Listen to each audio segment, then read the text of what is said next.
Chapter 10:10. After roaring out the word kill, Yang Qindong's gaze turned to Duterte and the others. His murderous aura grew heavier as he said, "These invaders, they didn't care about killing civilians, they should be beheaded according to their crimes. Next, this king will make a judgment, all the invaders will be sentenced to death, in order to appease the sacrifice of the garrison soldiers and the innocent people of Luzon port.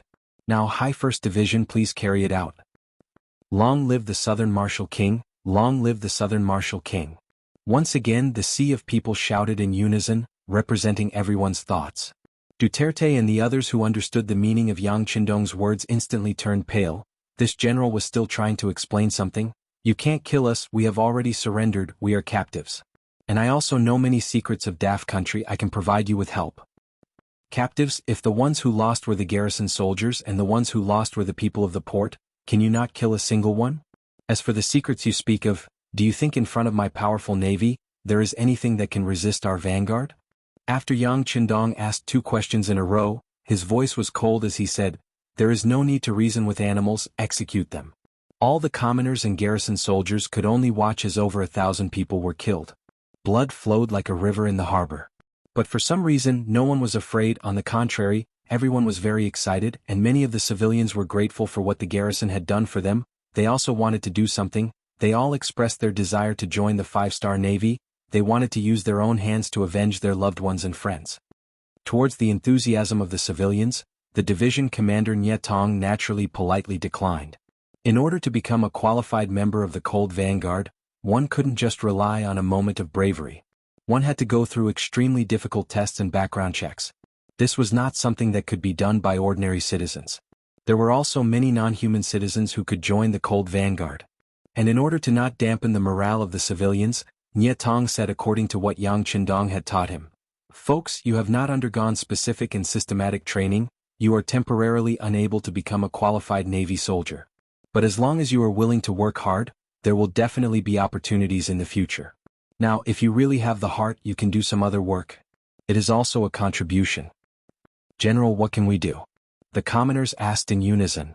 "There are many things that can be said. For example, you can help the army transport supplies, spread the news of what happened here, and let all the people on the island know that the 5-star army is fighting for the people. You can persuade more people to help our army.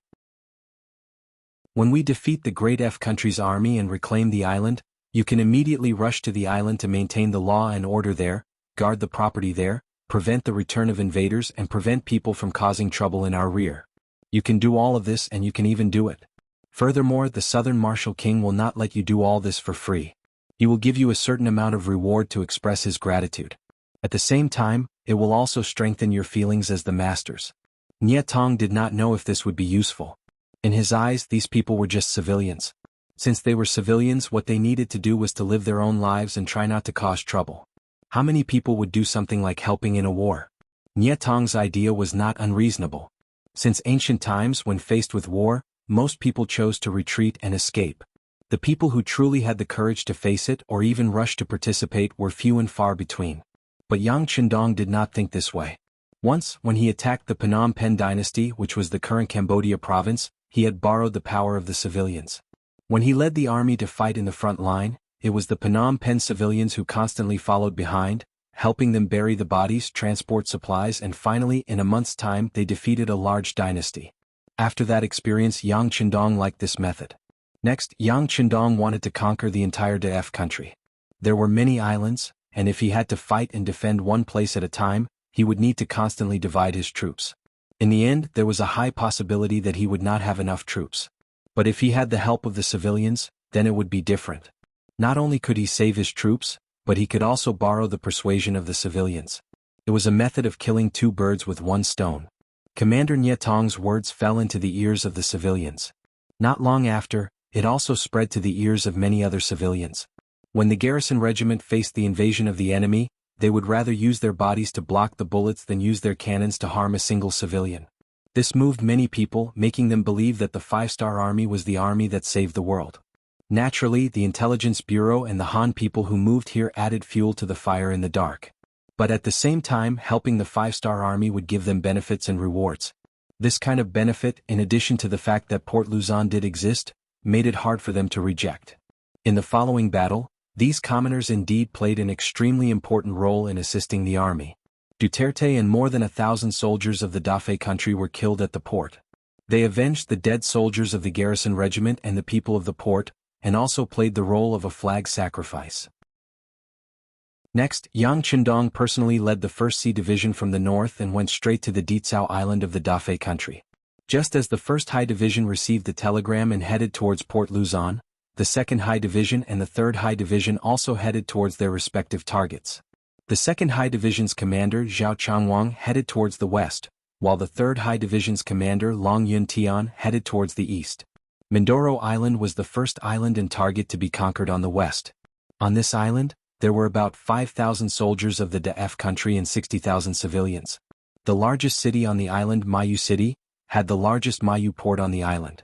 When the 5-Star Army's flag appeared in the distance, and hundreds of warships appeared, the soldiers of the Daf country were dumbfounded. When the 3rd-level warships and 2nd-level warships appeared, and under the command of the division commander, Zhao Changwang, the entire port was soon plunged into a sea of fire. The ships, soldiers and defensive buildings left here were destroyed in a very short period of time. Before most of the civilians in the city could figure out what was going on, the 2ND Division's main force had already begun to disembark at the port. With the support of artillery fire, they entered Mayu City after an hour, killed all the enemies who resisted, and occupied almost all the military facilities and warehouses here. From the firing to the end, less than 2 hours had passed. More than 1,000 soldiers of the Daf country were killed and injured, and the rest were all captured. Under the cover of artillery fire, the entire Mindoro Island did not even have a single ship escape. Such a victory was incredible in the eyes of others, but in the eyes of the 5-Star Navy, it was so common. If there must be a word to describe it, it was like using a cannon to kill a mosquito. Compared to the well-trained and extremely advanced firearms of the 5-Star Navy, dealing with the unprepared soldiers of the Daf country, from the beginning to the end, was completely crushing. There was no pride or complacency at all. After occupying this place, the first thing the 2nd Division commander Zhao Changwang did was not to count the war gains, but to say to the dispatcher next to him, "Immediately report to the 6th Young Master and the Navy headquarters that the war on Mindoro Island is over. Please send someone to take over.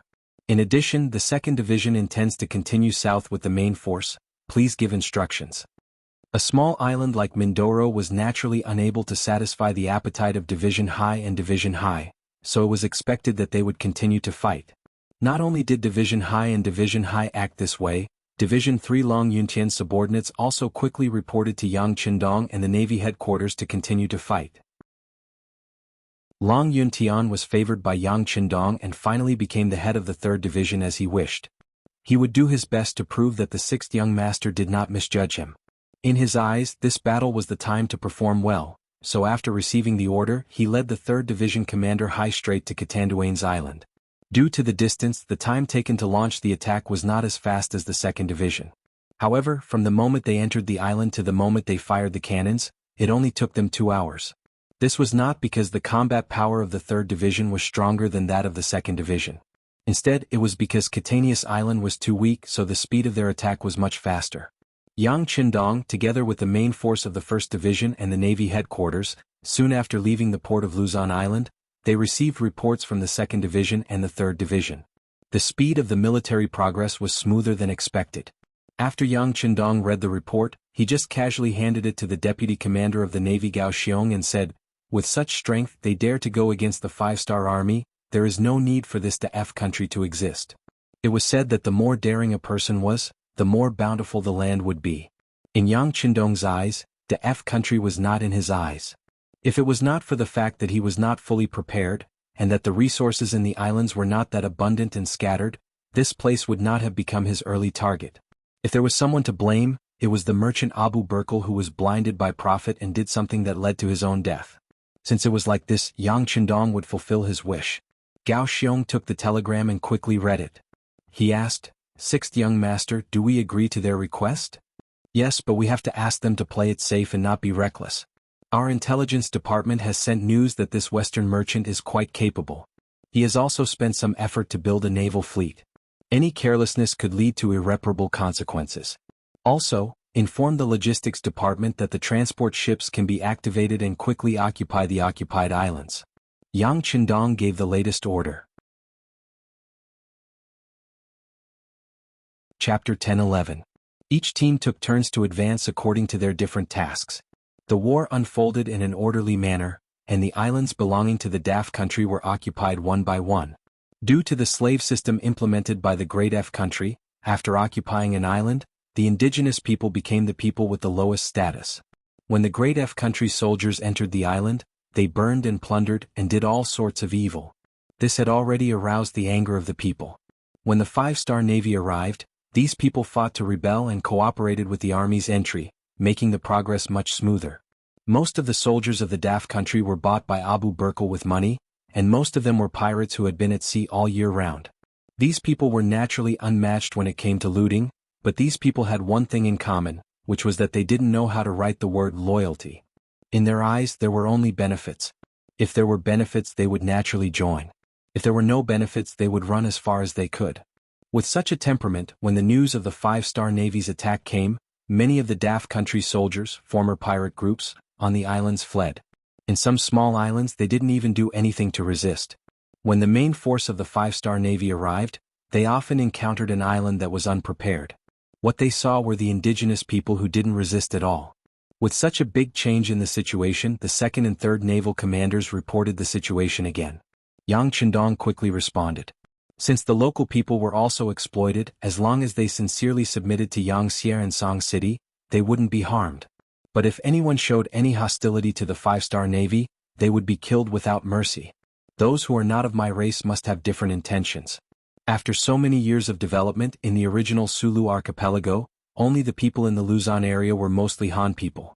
They still had feelings for the Great Ming Dynasty. The people in the other archipelago moved here later.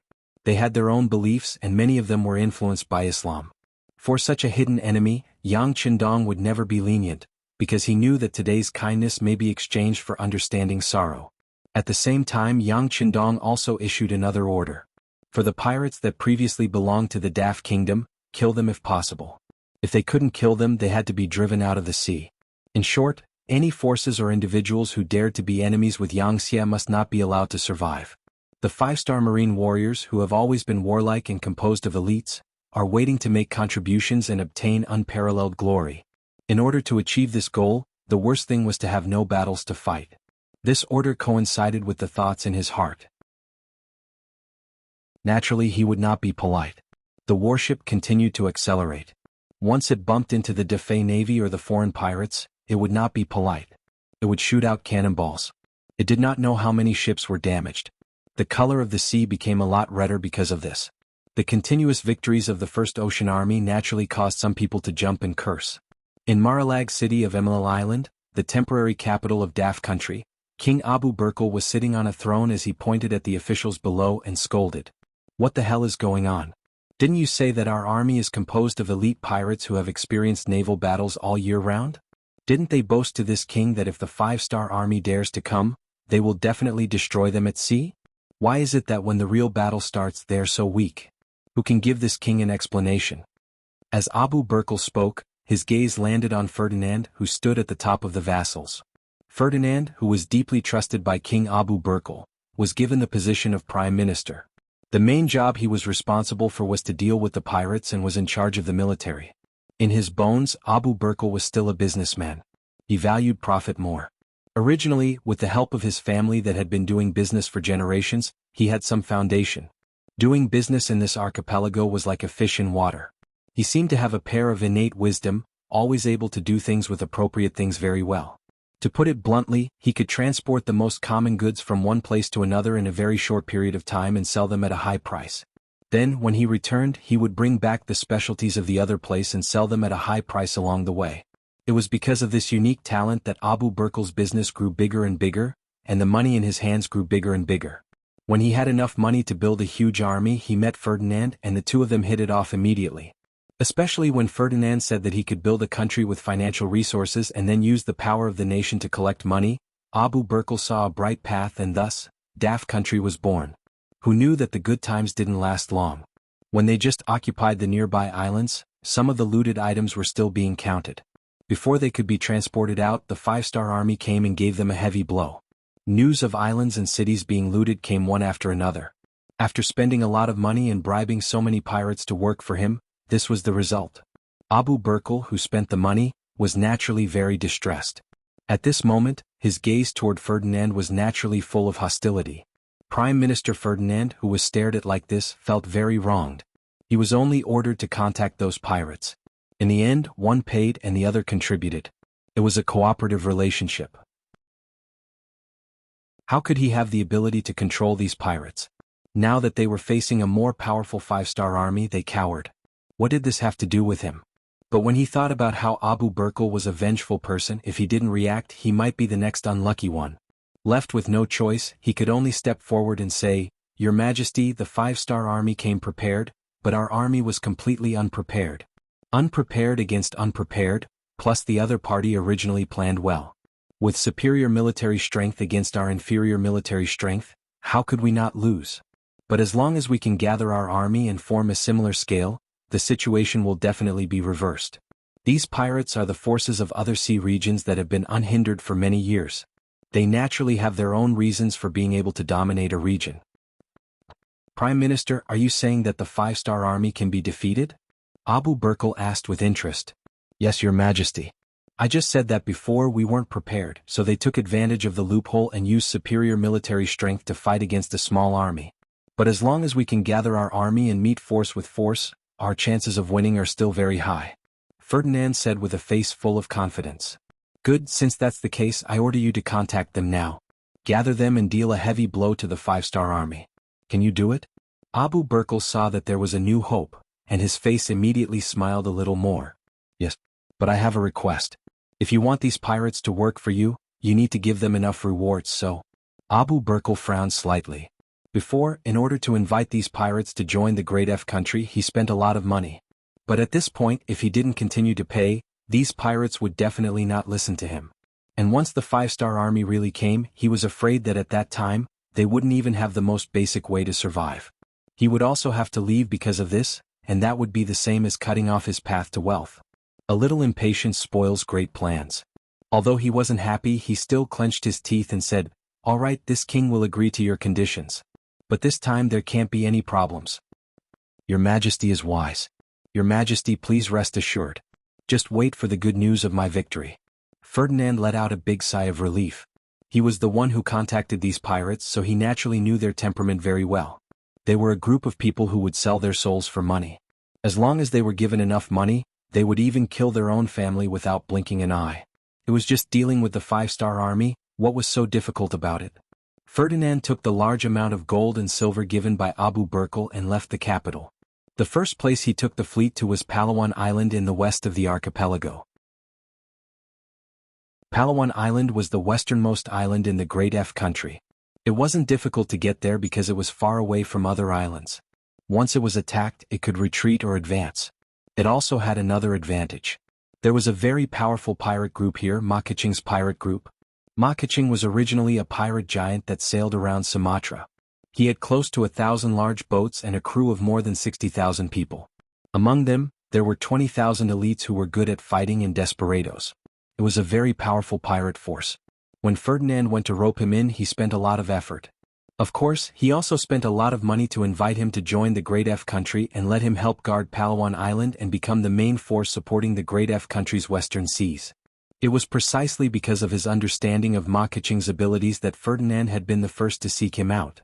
When he landed on the island and brought with him 10 chests full of gold and silver, totaling up to 500,000 taels of silver, the pirate leader Makaching's face was already beaming like a flower. "Brother Ma, this is our king's sincerity. He also said that as long as you can defeat the 5-star army, he will also give you a third of the loot. How about it?" Seeing that the time was right, Ferdinand said his request. It was only a third of the loot, so it was naturally difficult to move Makaching. This also made him quickly withdraw his smile and said with a very serious expression, "Prime Minister, what do you think we are? A mere 500,000 taels of silver is enough to make tens of thousands of my brothers work for you?" Chapter 10-12. Hehe, Brother Ma is lacking. You probably don't know how powerful the 5-star army ships are. Let me tell you, they have the fastest power in the world. At the same time, each ship is equipped with cannons that are several times more advanced than ours. Once we defeat them and occupy their ships, it will greatly increase Brother Ma's strength. Moreover, the king said 1/3, but he isn't here. How much 1/3 is there? Isn't it up to the two of us to decide? Hearing that the spoils of war were so generous, Ma Keqing was already tempted. When he heard Ferdinand's words, he smiled again. Then everything will depend on the prime minister? No, all victory will depend on Brother Ma. This time the enemy isn't weak. Don't hold back. A smile appeared on Ferdinand's face as well, followed by bursts of laughter. The two of them had reached an agreement just like that. There were no eternal friends, no eternal enemies, only eternal benefits. When the benefits were big enough, people would take risks. Ma Keqing made the decision to fight with the 5-star army. In order to tilt the scales of victory towards here, Ferdinand used his identity as the Prime Minister of the F country to give orders to the nearby sea regions. Once the battle started, they were required to do everything possible to stop the nearby 5-star army's reinforcements. They had to buy enough time for them to destroy the enemy's main force. Regarding this, Ma Keqing didn't put it in his eyes. He said bluntly, "We have already investigated. The 5-star army's navy is divided into 3 parts. Each part has less than 10,000 people and less than 200 ships. As long as they are surrounded by us, they won't be able to escape, let alone send a message." What Ma Keqing meant was that Ferdinand's actions were superfluous. Ferdinand laughed and said, "I don't think Brother Ma's goal is so short-sighted. I arranged a few people to watch over the other 5-star army's main force. If we can destroy more enemy ships, wouldn't we gain more benefits?" "Oh, haha, that's feasible." Ma Keqing laughed heartily, as if the main force of the 5-star naval division was already present and could be easily manipulated by him. This was not his fault. He could only blame himself for the fact that the 5-star naval division was only active in the area around Little Ryukyu Island. They were only passing by Sumantala. Considering their limited military strength, they had not established any influence there. Those who didn't know didn't care. Ma Keqing didn't know the strength of the 5-star army's navy, which was why he made such a decision. But reality soon, not all ships' navy's navy. Some power was like a sharp blade's edge. It was impossible to block off its light fleets as light. Set Ma Keqing's navy's navy, S's. Among them, Ma Keqing led the main force and appeared here. He was ready to fight a decisive battle with the 5-star army. However, he had already set up hundreds of warships and tens of thousands of bandit soldiers in the surroundings, ready to surround them. Using oneself as bait to lure the enemy over and surround them had been done many times. Ma Keqing's face was naturally filled with confidence. After arranging everything, he ordered the scout ship to leave and find the main force of the 5-star army to lead it over. The 5-star army's main force was Hai's 2nd Division. Division Commander Zhao Changwang first raided Mindoro Island and occupied it without much effort. After that, all they had to do was wait. 3 days later, the logistics forces arrived, bringing with them countless Luzon residents and a battalion of garrison soldiers. After taking over the coastal defense of this place, the 2nd Division continued south, taking over 6 or 7 islands of various sizes, including Busanga Island. The result was the same. Because these islands were too small, it was impossible for any army to be stationed there. When Hai's 2nd Division arrived, these so-called Dafei's army either fled at the sight of them or chose to surrender after being surrounded. There was not even a decent battle. This made Division Commander Zhao Changwang and the officials of Hai's 2nd Division very unhappy. A group of true elites had their own dignity.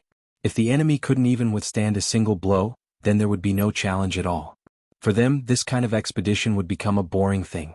Until the scout ship sent by Ma Keqing suddenly appeared, Zhao Changwang, who had been dozing off, opened his eyes wide again. "Division Commander, look at that flag. It's the scout ship of Ma Keqing's pirate group. Should we defeat them and feed them to the fish in the sea?" 1st Division Commander Xin Xing stood in the captain's room and asked excitedly. "No." Zhao Changwang hurriedly made a hand gesture and said with a look of anticipation, "I've heard that Ma Keqing's strength is not bad. It's not easy to see their scout ship. Of course, we have to follow them and find their main force for a decisive battle. Like this, pass down the order. All warships are not to fire. Just follow these scout ships. We have to find the enemy's nest and destroy them in one fell swoop." With the division commander's order, the entire 2ND Division's 200 warships quickly moved. They adjusted their direction and followed behind the scout ships towards the west. Originally, Zhao Changwang was worried that the other party was a fast scout ship. If he did not follow them closely, he would lose them. However, when Zhao Changwang found that the other party was not going all out and seemed to be waiting for him, he suddenly had a bad feeling. At the same time, 1st Division Commander Xin Xing also felt that something was wrong. He said with concern in his heart, "Division Commander, the speed of the scout ship shouldn't be this slow. Do you think they are deliberately leading us there?" Originally he had some doubts in his heart. Now that his subordinate also had the same thought, Zhao Changwang was almost certain of the other party's plan. He nodded and said, "What you said is exactly what I was thinking. It seems that the other party is prepared for a decisive battle with us." That's exactly what I was thinking. Tell the fleet to slow down and keep a sufficient distance between each ship. Be prepared to fight at any time. At the same time, report everything that happened here to the headquarters. When it came to such a big battle, Zhao Changwang had to report it. This was originally the rule of Yang Xie's army. When this telegram was sent to the headquarters, Yang Qindong and the 1st Division had just occupied Panay Island. They were checking their harvest here. The telegram was sent to Yang Qindong and the Deputy Commander of the Navy and the 1st Division Commander Gao Xiong. "Come on, find out the relevant information about Ma Keqing," Yang Qindong said casually. Beta Persei and a few others quickly sent a thick stack of information to Yang Qindong. This information was provided by the Security Bureau and the CIA. Then the CIA continued to develop and they already had a certain intelligence system. With 2 departments collecting and providing information at the same time, this would enhance the authenticity of the information and provide a better reference for making correct judgments. Oh, this pirate organization is quite powerful.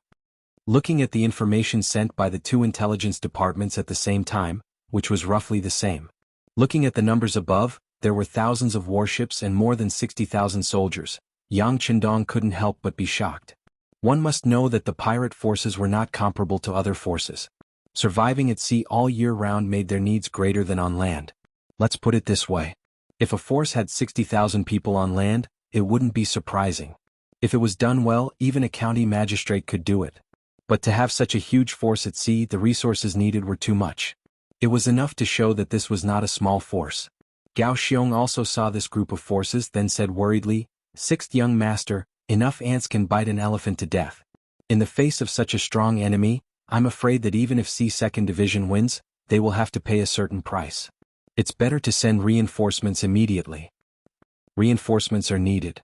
Yang Qindong nodded in agreement. Although he was confident in C2nd Division, with the power of their warships and cannons, as long as they were not ambushed in their sleep, they would have the ability to break out of the encirclement. But just passively taking a beating was not his style. The establishment of each C division used a lot of financial and material resources in Reiken City. Any loss would make him feel distressed. How about this? Send a telegram to the C4th Division patrolling the nearby sea area. Let them quickly approach C2nd Division. Don't let them meet up first. Once they find that the enemy is surrounding them, attack them from both inside and outside. One C2nd Division and one C4th Division.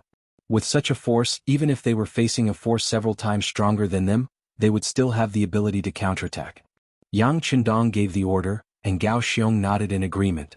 Then he asked, "The enemy has already made their move. Sixth young master, I think we should also hurry up.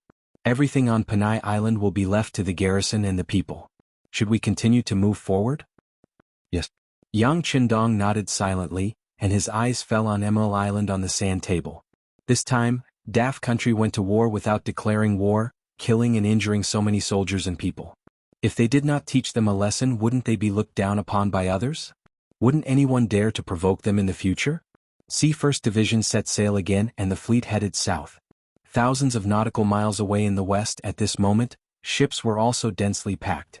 The tense atmosphere before the war appeared on every pirate's head, indicating that a life-and-death battle seemed to be about to begin at any time. Compared to the tension of the soldiers below, Ma Keqing, as the leader, was very relaxed. In his opinion, with more than 6 times the number of troops and 5 times the number of warships, the 5-star army had already become his meal, the meat in the bowl. At this time he consciously ignored 2 problems.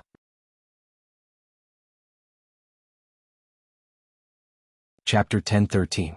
First, the strength of the 5-star Navy. Second, the 5-star Navy has an external communication system that he can't understand at all. He thought that after encircling the 5-star army, the other side will become a lone army.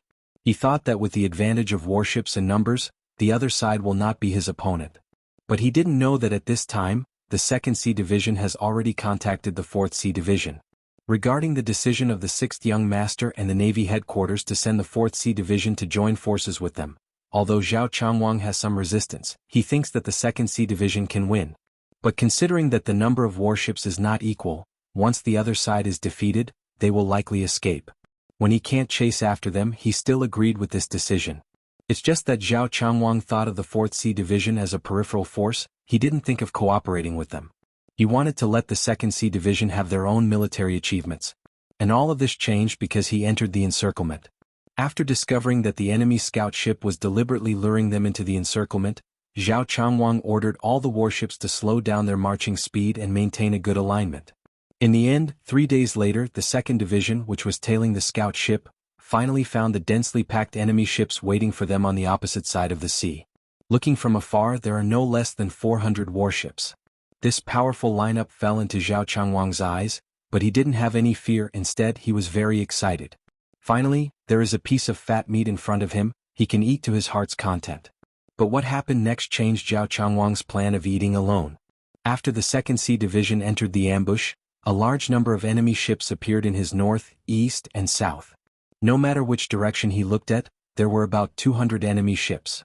This is 5 times his own strength. In the face of such a situation, Zhao Changwang first had a fierce struggle in his heart, then he quickly made a decision. He called the telegraph operator and said, "Report the situation in front of us to the 6th Young Master and the Navy headquarters. At the same time, inform the 4th Division of the Sea that all the enemies have appeared. They can move now." Division Commander Xin Xing, who was accompanying the 1st C Division, shouted, "Our 2nd C Division can eat these enemies, why are we still asking the 4th C Division for help?" The hidden meaning in Xin Xing's words was, why did they have to give half of the credit to others? Regarding this question, Zhao Changwang's answer was, "The fat meat is too big for us, 2nd Division High, to eat it. If we ask 4th Division High for help, not only will we not eat less, we will eat more. At the same time we can reduce our losses, so why not?" As the division commander, Zhao Changwang had absolute authority over the military affairs of the 2nd Division. Immediately he had the telegraph operator issue the order. What he didn't expect was that not only did he receive news that the 4th Master Teacher had agreed to make a move, he even received praise from the 6th Young Master. The general gist of the telegram was that Zhao Changwang had always looked at the big picture and had truly integrated sincerity and unity into actual combat. Very good. The 6th Young Master was very happy and personally rewarded Commander Zhao with a box of Bugnam of Gojosian cigarettes and 100 jars of good wine. Considering the quantity of cigarettes produced, cigarettes became one of the most sought-after goods. Because of the high consumption, even the generals in the army received a monthly quota. As for the Wunan Ace brand that had just been released, it was the best among them. It was not inferior to the influence of the current Zhonghua cigarettes. A box of cigarettes and 100 jars of good wine were given out at once. This kind of reward was sent to the entire Yangxia army through the telegram. Remember, it was the entire Yangxia army. It wasn't limited to the 1st Division High, nor was it limited to the entire navy of the 2nd Division High. As long as one was in the Yangxia army, they were notified of this news. For a moment, while everyone was envious of these benefits, they were even more envious of 2nd Division Commander Zhao Changwang. To be able to receive such a reward from the 6th Young Master, needless to say, he had already been taken seriously. Could be imagined that in the future he would have a meteoric rise. Why did Yang Chendong do this? It was very simple to say. He used this proof to tell all the senior officers how important it was to be united. As long as you have the big picture in mind, even if you didn't achieve much, you would get more points than if you acted alone. Zhao Changwang was shocked by this telegram, but soon he was very excited. But when the excitement passed, he began to ponder the meaning of this matter. So, after he thought it through, 2nd Division High didn't immediately counterattack. Instead, they continued to drill into the middle of the encirclement. Since he already knew that he was surrounded, it was equivalent to knowing the opponent's plan. Zhao Changwang wasn't in a hurry. He wanted to wait and see, not to see if the opponent had any tricks up their sleeves, but to buy time for 3rd Division High to reach the designated target. 2nd Division High was surrounded, but they didn't immediately escape. Instead, they continued to move forward towards the center of the battlefield. This also made Ma Keqing, who was about to give the order to attack, hesitate. This also made Prime Minister Ferdinand, who was following the army, unable to understand. Shouldn't a normal person run away immediately when encountering such a situation? If they didn't enter the center of the encirclement, even if they had to pay a big price to escape, there was still hope for them to break through. But once they entered the center of the battlefield, even if they wanted to escape with a ship, it would be harder than ascending to the heavens. The five-star army knew this, but why were they still so close to the center of the battlefield? Puzzled, the two gathered together to think about it. Because if they didn't understand this problem, they would never be at ease. Very quickly the two of them came to a consensus. The reason Teacher Hai's 2nd Regiment did this must be due to their arrogance. In other words, the five-star army was very arrogant. They probably didn't think highly of these pirates, so they dared to take the risk. It was no wonder that the two of them thought this way. According to the information obtained from the scout ship that followed 2nd Division Hai, ever since they discovered each other, 2nd Division Hai's ships didn't leave. Then, after 3 days of pursuit, 2nd Division Hai's ships had already entered the encirclement.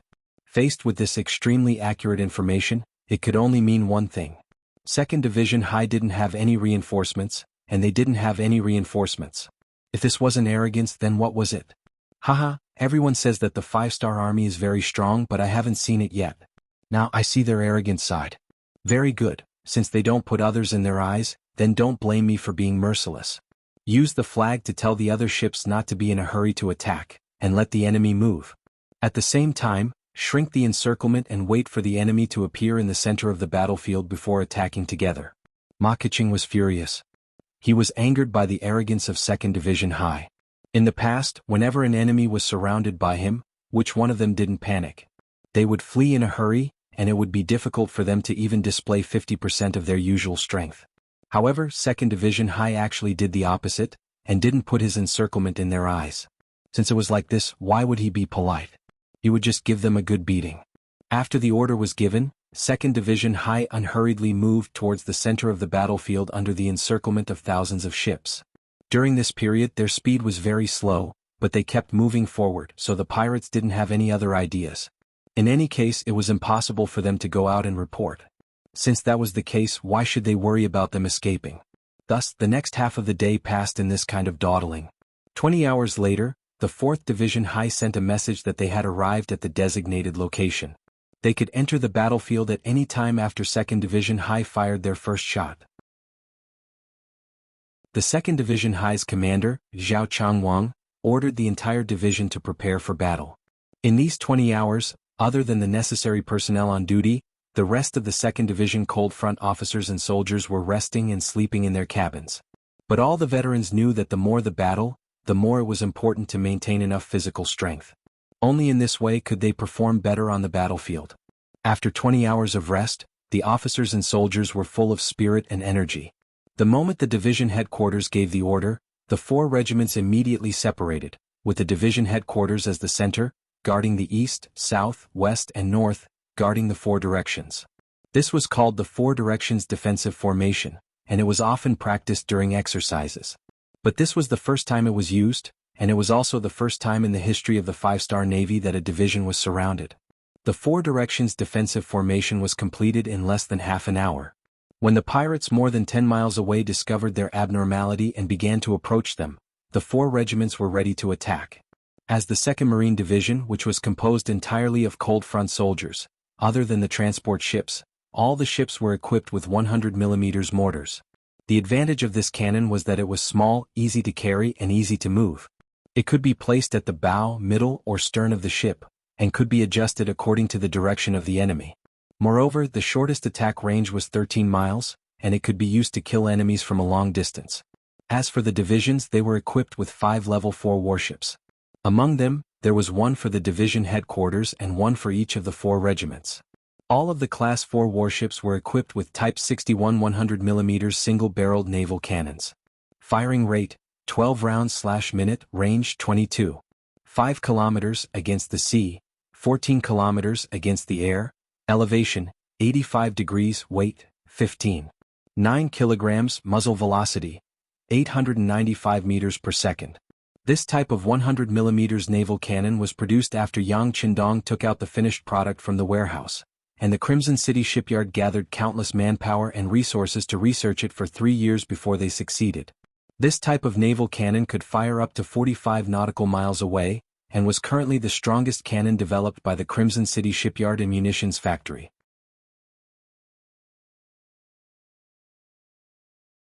Chapter 10:14. With the production of the 100mm single-barrel cannon, the Shipyard and Munitions Factory in Crimson City also mastered more high-end technology. It is conceivable that under the promotion of Yang Xie's books and knowledge, more and more advanced cannons will be introduced in the future. On the Level 4 warship where Zhao Changwang was on, there was a 100mm single-barrel cannon at the moment. At this time the cannon barrel was aimed at the pirate group rushing towards them, eager to fire. Report the distance. Zhao Changwang picked up the advanced binoculars used by the division commander in his hand and looked at the sea in the distance while asking. Reporting to division commander, the enemy ship is 10 nautical miles away from us. Wait a little longer.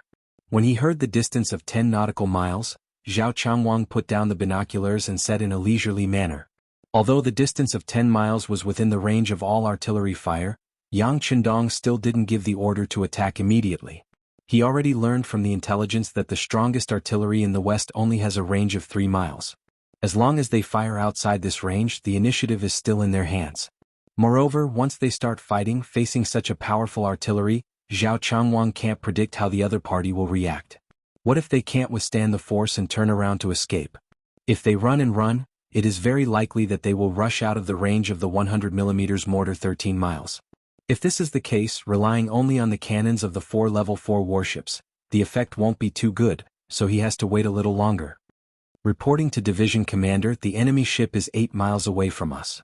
Reporting to Division Commander, the enemy ship is 6 miles away from us. Order all ships to aim at the target and fire. After hearing the distance of 6 miles, Zhao Changwang didn't hesitate anymore. If he doesn't fire now, it will give the enemy a chance to rush in front of him. Once the enemy can suppress him with artillery fire, the loss at that time is inevitable. After the order was issued, the command flag fluttered on the strings of the division headquarters, then the first cannonball was fired. It was the Level 4 warship that Zhao Changwang was on. The cannonball whizzed out of the barrel, landing directly in the midst of the approaching pirate ships. Boom! The cannonball whizzed out. Since it had already locked onto its target, it was the first to hit its target. It hit a large ship among the pirate ships with more than 300 people on board. Then it was lit up with flames and ammunition splattered in all directions. The pirate ship, which was completely unprepared, was hit. The hull of the ship began to crack, and countless crew members were killed or injured by the explosion. Miserable screams rose and fell in succession. This hellish scene was just the beginning. Following that, countless cannons roared and countless shells flew out of Division High's warships, rushing towards the enemy ships 6 miles away. Some of the cannonballs were very accurate and could easily destroy an enemy's small warship with a single shot. Some of the cannonballs were not accurate and would cause a huge wave when they landed on the surface of the sea, causing the nearby pirate crew members to cry out in fright, their eyes filled with fear. As pirates, they were used to threatening others, robbing others, and then watching others show fear in the face of danger. However, when everything was about to happen to them, they realized how dangerous it was. They realized that their qualities were not much better than those who had been robbed before. In fact, some of them were even worse than those who had been robbed before. Cannonballs sounded one after another without any signs of stopping. Although the speed at which Crimson City's munitions factory produced cannonballs was still very slow, it had been 6 years since the establishment of the Navy. It had been nearly a year since the successful development of the cannonballs. There hadn't been any major battles, so the stockpile of cannonballs was still very large. It wouldn't be a problem to use them for several large-scale naval battles. Cannonballs continued to roar. In the depths of the pirate ships, the confidence on Ma Keqing's face had long disappeared. He was loudly asking about the distance between him and the 5-star army. He couldn't believe it. How could the enemy fire a cannonball from such a distance and hit him? All of this was beyond his imagination. To be able to dominate a region and become a pirate organization that Abu Burkle didn't hesitate to recruit, Ma Keqing was very confident in himself. Every day he saw scenes of the strong devouring the weak. He clearly understood the importance of weapons. For this reason, he didn't hesitate to buy cannons from a passing Western fleet at a high price. Those cannons could fire up to 2.5 miles away. It was definitely a very powerful weapon at that time. Although he also knew that some Western fleets had cannons that could fire up to 3 miles away, he also knew that they would never sell them. Otherwise, wouldn't it mean that they had the possibility to threaten the enemy? But even if it was 3 miles away, once it encountered his wolf pack tactics, it was destined to end in failure. Before the battle, he thought that the 5-star army's cannons could only fire up to 3 miles away. It was because of this that he dared to mobilize all of his forces to surround the enemy. But he didn't expect that the enemy would fire from 6 miles away and give him such a heavy blow. Moreover, it didn't seem like there was only one cannon but countless. This result made Ma Keqing somewhat unable to accept. At this moment he was already regretting his decision to become enemies with the 5-star army. Prime Minister Ferdinand, the special envoy sent by Abuber, was also unable to accept it. He had come here to see how the 5-star naval division was surrounded and annihilated, not to see how they were defeated. So when he saw that the enemy had already fired and started to damage the pirate ships, he couldn't help but ask Ma Keqing, "Brother Ma, why didn't you give the order to return fire?" Ferdinand was a civil official after all, so he naturally didn't have a certain understanding of the cannons on the ships. In his opinion, the more ships the pirates had, the more cannons they had. Since the enemy had already fired, all they had to do was return fire. At most, both sides would suffer. Ma Keqing, who was already in a bad mood, saw that Ferdinand dared to question him and immediately said with a face full of anger, "Return fire? Our cannons can't hit the enemy at all, how can we return fire?" What? Don't tell me that the 5-star army's firearms are already so advanced? Ferdinand finally understood and casually said a sentence to remind Ma Keqing. Previously, he said that to the pirates, the greatest benefit wasn't the 500,000 taels of silver given by King Abu Burkle, but the powerful firearms and cannons of the 5-star army. Regarding this, Ma Keqing heard it but didn't pay much attention to it. But now he finally understood the meaning of this sentence and a bold idea spontaneously rose. Aha, the enemy's cannons are really good. If I can use them, then won't I be able to casually attack the Western merchant ships passing by here? When that time comes, won't my wealth be inexhaustible? As if he was asking himself, and also as if he had sunk into a crazed state, after a burst of laughter, Ma Keqing suddenly turned around and shouted to his subordinates beside him, "Use the flag to tell everyone, don't be afraid of the enemy's cannons, charge forward bravely. As long as we can advance 3 li, victory will belong to us. When that time comes, we will have even more powerful cannons. When that time comes, no one in this sea area will be our match." Ma Keqing's shout also stimulated his subordinates, and they shouted loudly as they went out to spread the news. This gave direction to the pirate ships that were already in chaos. To be able to become pirates and survive well, this originally proved that they were superior to ordinary people. Not to mention, for a great pirate like Ma Keqing, to be able to organize a formation of 60,000 men, it was enough to prove his strength and the strength of his subordinates. Initially, facing the sudden attack of the Second Sea Fleet, they were indeed stunned. That was because they were not prepared and did not know that there were cannons that could shoot so far.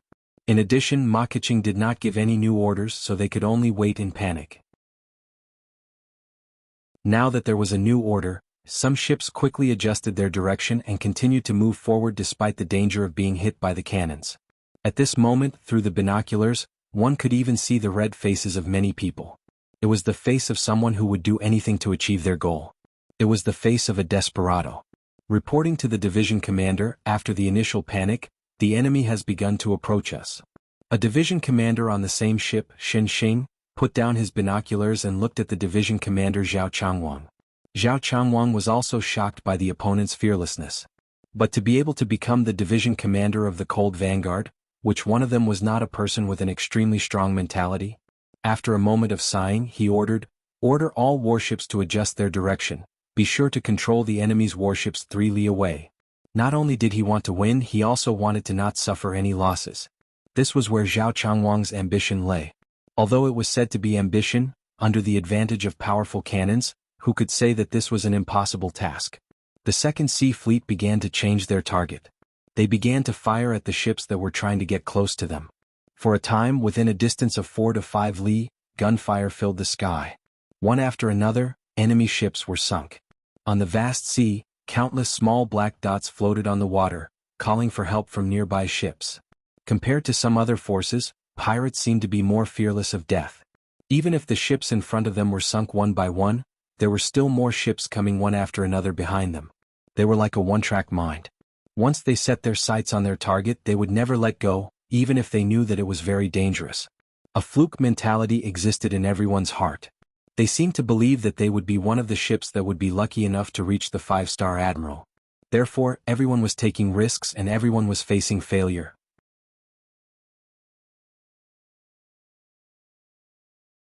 Chapter 10:15. Everyone advance. I don't believe that they can defend so well. On the pirate ship, Ma Keqing's eyes were red with anger. It wasn't because of lack of sleep, but because he was anxious and impatient. Ma Keqing had experienced hundreds of battles in his life. Some of them were as dangerous as today's battle, so he was still betting. He bet that with the advantage of numbers he could win in the end. However, all of this was disrupted and defeated by another piece of news that came out of nowhere. All the pirate ships continued to advance according to his orders, especially the fast scout ships. Although they didn't have any offensive capabilities, they had the advantage of being extremely fast. Once such ships appeared, it was really difficult to be targeted by the cannons. They became the first pirate ships to reach the 3-mile mark. Finally, there was a ship that entered the 3-li radius. This was equivalent to giving the other pirate ships a shot in the arm. For a time, the other ships were influenced by this and also madly accelerated. It was as if they wanted to rely on their numbers to win. But at this moment, when their hearts were filled with hope, suddenly a large number of cannons roared behind them. Then more ships with the 5-star red flag joined the fray. They were the Sea's 4th Division that was ordered to come to the rescue. At the beginning of the war, the Sea's 4th Division was ordered to patrol this area to prevent people from taking risks and attacking the coast of Cambodia that had just been conquered by Yang Xie. It was because of the special position of the Sea's 4th Division that Yang Qindong gave them the opportunity to participate in the war. When he received the order, the commander of the Sea's 4th Division, Ding Yen, was naturally very excited. He immediately left the 4th Division to continue patrolling, while the other 3 divisions and a division's battalion headed straight for the designated area. The cooperation of the Sea's 2nd Division bought them time, and they finally arrived in time for the battle. They finally appeared when the battle was at its climax, and then they dealt a heavy blow to the unprepared pirate ships. The sudden appearance of the Sea's 4th Division caught the pirate ships off guard. When the cannons fell again, the pirate ships were horrified to find that it wasn't the enemy that was being surrounded, but themselves. What was even more frightening was that the 5-star army ships had appeared out of nowhere.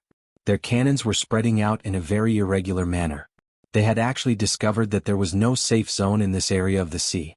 Unlike the previous Naval Division High 2nd Naval Division, they first attacked the leading ships of the pirate ships, then attacked the ships that wanted to come within 3 miles of them. This way, as long as they didn't charge at the front, they wouldn't be in danger of being hit by the cannons. This was also the reason why a large number of pirate ships didn't panic. The appearance of Hai's 4th Military Division broke this rule. When no area was safe, some people with weak wills began to waver. Not all of the 60,000 pirates were elites. Only 20,000 of them were truly loyal to Ma Keqing. The remaining 2/3 were only here to make up the numbers and temporarily find a place to stay. Such a person would naturally have no problem fighting a smooth battle, but once they encountered a serious obstacle, their mentality would collapse at any time. Just like when Hai's 4th Military Division suddenly appeared and gave a heavy blow, the mentality of many pirates began to collapse. The direct result was that some of the more courageous people, those who valued their lives, suddenly separated from the group of pirate ships and directly fled to the distance. Some things can be contagious. Just like on the battlefield, when everyone is rushing to advance as a member, you will consciously or involuntarily follow them. On the contrary, if someone starts to flee, your brain will also be affected. Under the herd mentality, you will even have the same reaction and turn around to escape. Even more people don't know why they fled. You are like the current situation on the surface of the sea. Once the first pirate ship escapes, there will be a second, a third, a fourth, until there are more and more of them, affecting the mentality of more people and more ships. The sudden appearance of the escaping ships in the army, and the trend of more and more ships appearing, this scene was seen by Ma Keqing on the command ship. He had a very bad feeling. It must be said that he had seen this kind of thing many times, but usually it was the enemy escaping. This was the first time that his subordinates had escaped. He, who had no experience in dealing with this, actually didn't know what to do now. On the other hand, Ferdinand, who was following the army, saw that there were ships that were about to escape and immediately said angrily, "Quick, stop them, sink them. No matter what, we can't let this situation spread, or else it will destroy our army." Yes, immediately do as the Prime Minister said. Ma Keqing, who was reminded, also thought of something. He wasn't afraid of the ships escaping, but he was afraid that everyone would follow suit. If that happened, he would quickly become a commander without an army, and that would be really dangerous. Therefore, the pirates who had been beaten up finally had the chance to fire their cannons. However, their target wasn't the 5-star Army's naval division, but their own people. The sound of the cannons rang out, hitting the escaping ships one after another. This scene was tantamount to a resounding slap to the other people's faces, which was equivalent to telling everyone that the consequences of fleeing in the face of a battle were tragic. This method of killing the chicken to warn the monkey had a certain effect, and for a moment, the wind of fleeing in the face of a battle was suppressed. This chaos gave the 2nd Sea Division a chance to counterattack. Originally, some of the ships were already 4 miles away, and it looked like they would be a threat if they continued to charge forward. First, there was the sudden arrival of the 4th Sea Division, which attracted the attention of the other party. Then there were some pirate ships that wanted to escape, which shook the pirate army's determination to attack. Under these two sudden changes, the pirate ships' speed slowed down. The only ones that really rushed over were the scout ships that didn't have cannons and were closer to the enemy. Ships like these that came alone couldn't pose any threat to the 2nd Sea Division at all. Every 5-star Army's battleship only needed to send a squad of soldiers armed with the Type 95 to close in and strafe. Facing the pirates who were still armed with bows and arrows, after a few rounds, more than half of them were killed. They didn't even have the chance to shine before they were completely annihilated. Taking advantage of the delay in the enemy's attack, the 2nd Sea Division's cannons began to extend and unceasingly fired shells. Together with the 4th Sea Division, they attacked the pirate ships from the front and back. Finally, there wasn't a single safe spot left on the battlefield. Countless pirates could only watch helplessly as their companion ships were struck and sunk into the sea. As they screamed for help, the fear in their hearts grew stronger with each wave. Finally, the matter of fleeing once again occurred. This time, the number of ships that escaped was much higher than the previous few. There were dozens of ships and even hundreds of ships. When it became a general trend, the so-called stopping would no longer play a decisive role. There were even some ships that took the initiative to open fire on the pirate ships that tried to stop them from escaping. Thus the internal strife began. When everything entered Ma Keqing's eyes, he knew that it was all over. Seeing his ships being sunk at every moment, or being hit by the 5-star Army, or being hit by his own people, his many years of hard work suffered a heavy blow today. His face was extremely ugly. At this moment, Ferdinand's voice came from the side. "Brother Ma, this can't go on. We have to think of a way." A way? If he didn't hear this sentence, he wouldn't be so angry. After hearing this sentence, Ma Keqing's eyes spat out flames of anger. "It's all because of you? If it wasn't for you, my army wouldn't have suffered such heavy losses. Tell me, how are you going to compensate me?" Compensate? Didn't we already give you 500,000 taels of silver? Now that we haven't dealt a heavy blow to the 5-star Army, even our king can't give you any more benefits. Ferdinand shook his head and spoke the truth. At this moment, he didn't know what kind of consequences these words would bring him. 500,000 taels? My losses are so great, is 500,000 taels of silver enough to compensate for them? Let me tell you, give me another 1,000,000 taels of silver. Otherwise, don't blame me for being ruthless. His face was full of anger, and every word seemed to be squeezed out from between his teeth. 1,000,000? No. Even if you kill me, you won't get it.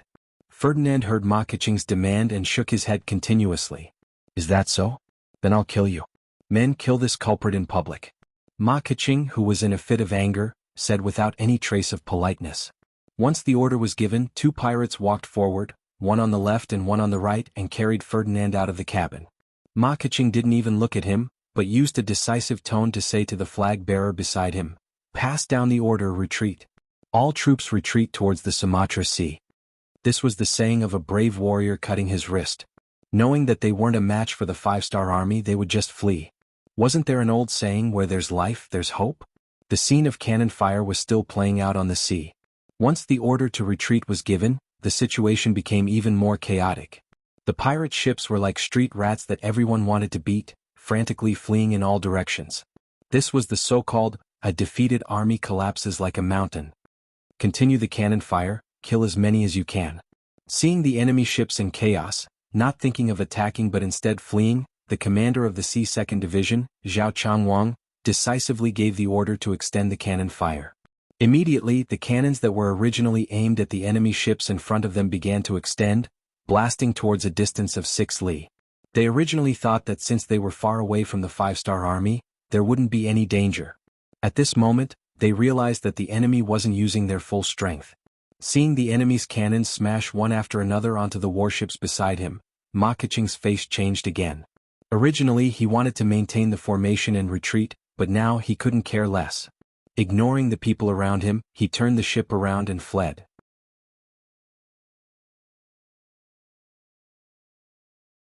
Chapter 10:16. Naval battles were different from land battles. It wasn't as if you could just aim at a target and it would be difficult for the enemy to escape. Just like now, as Ma Keqing's ship continued to accelerate and change direction, it was very difficult to lock onto him. As for chasing after him, it was even more impossible. This area of the sea was filled with destroyed ships.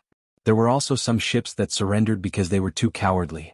They blocked the way and also blocked the five-star army's path to chase after Ma Keqing.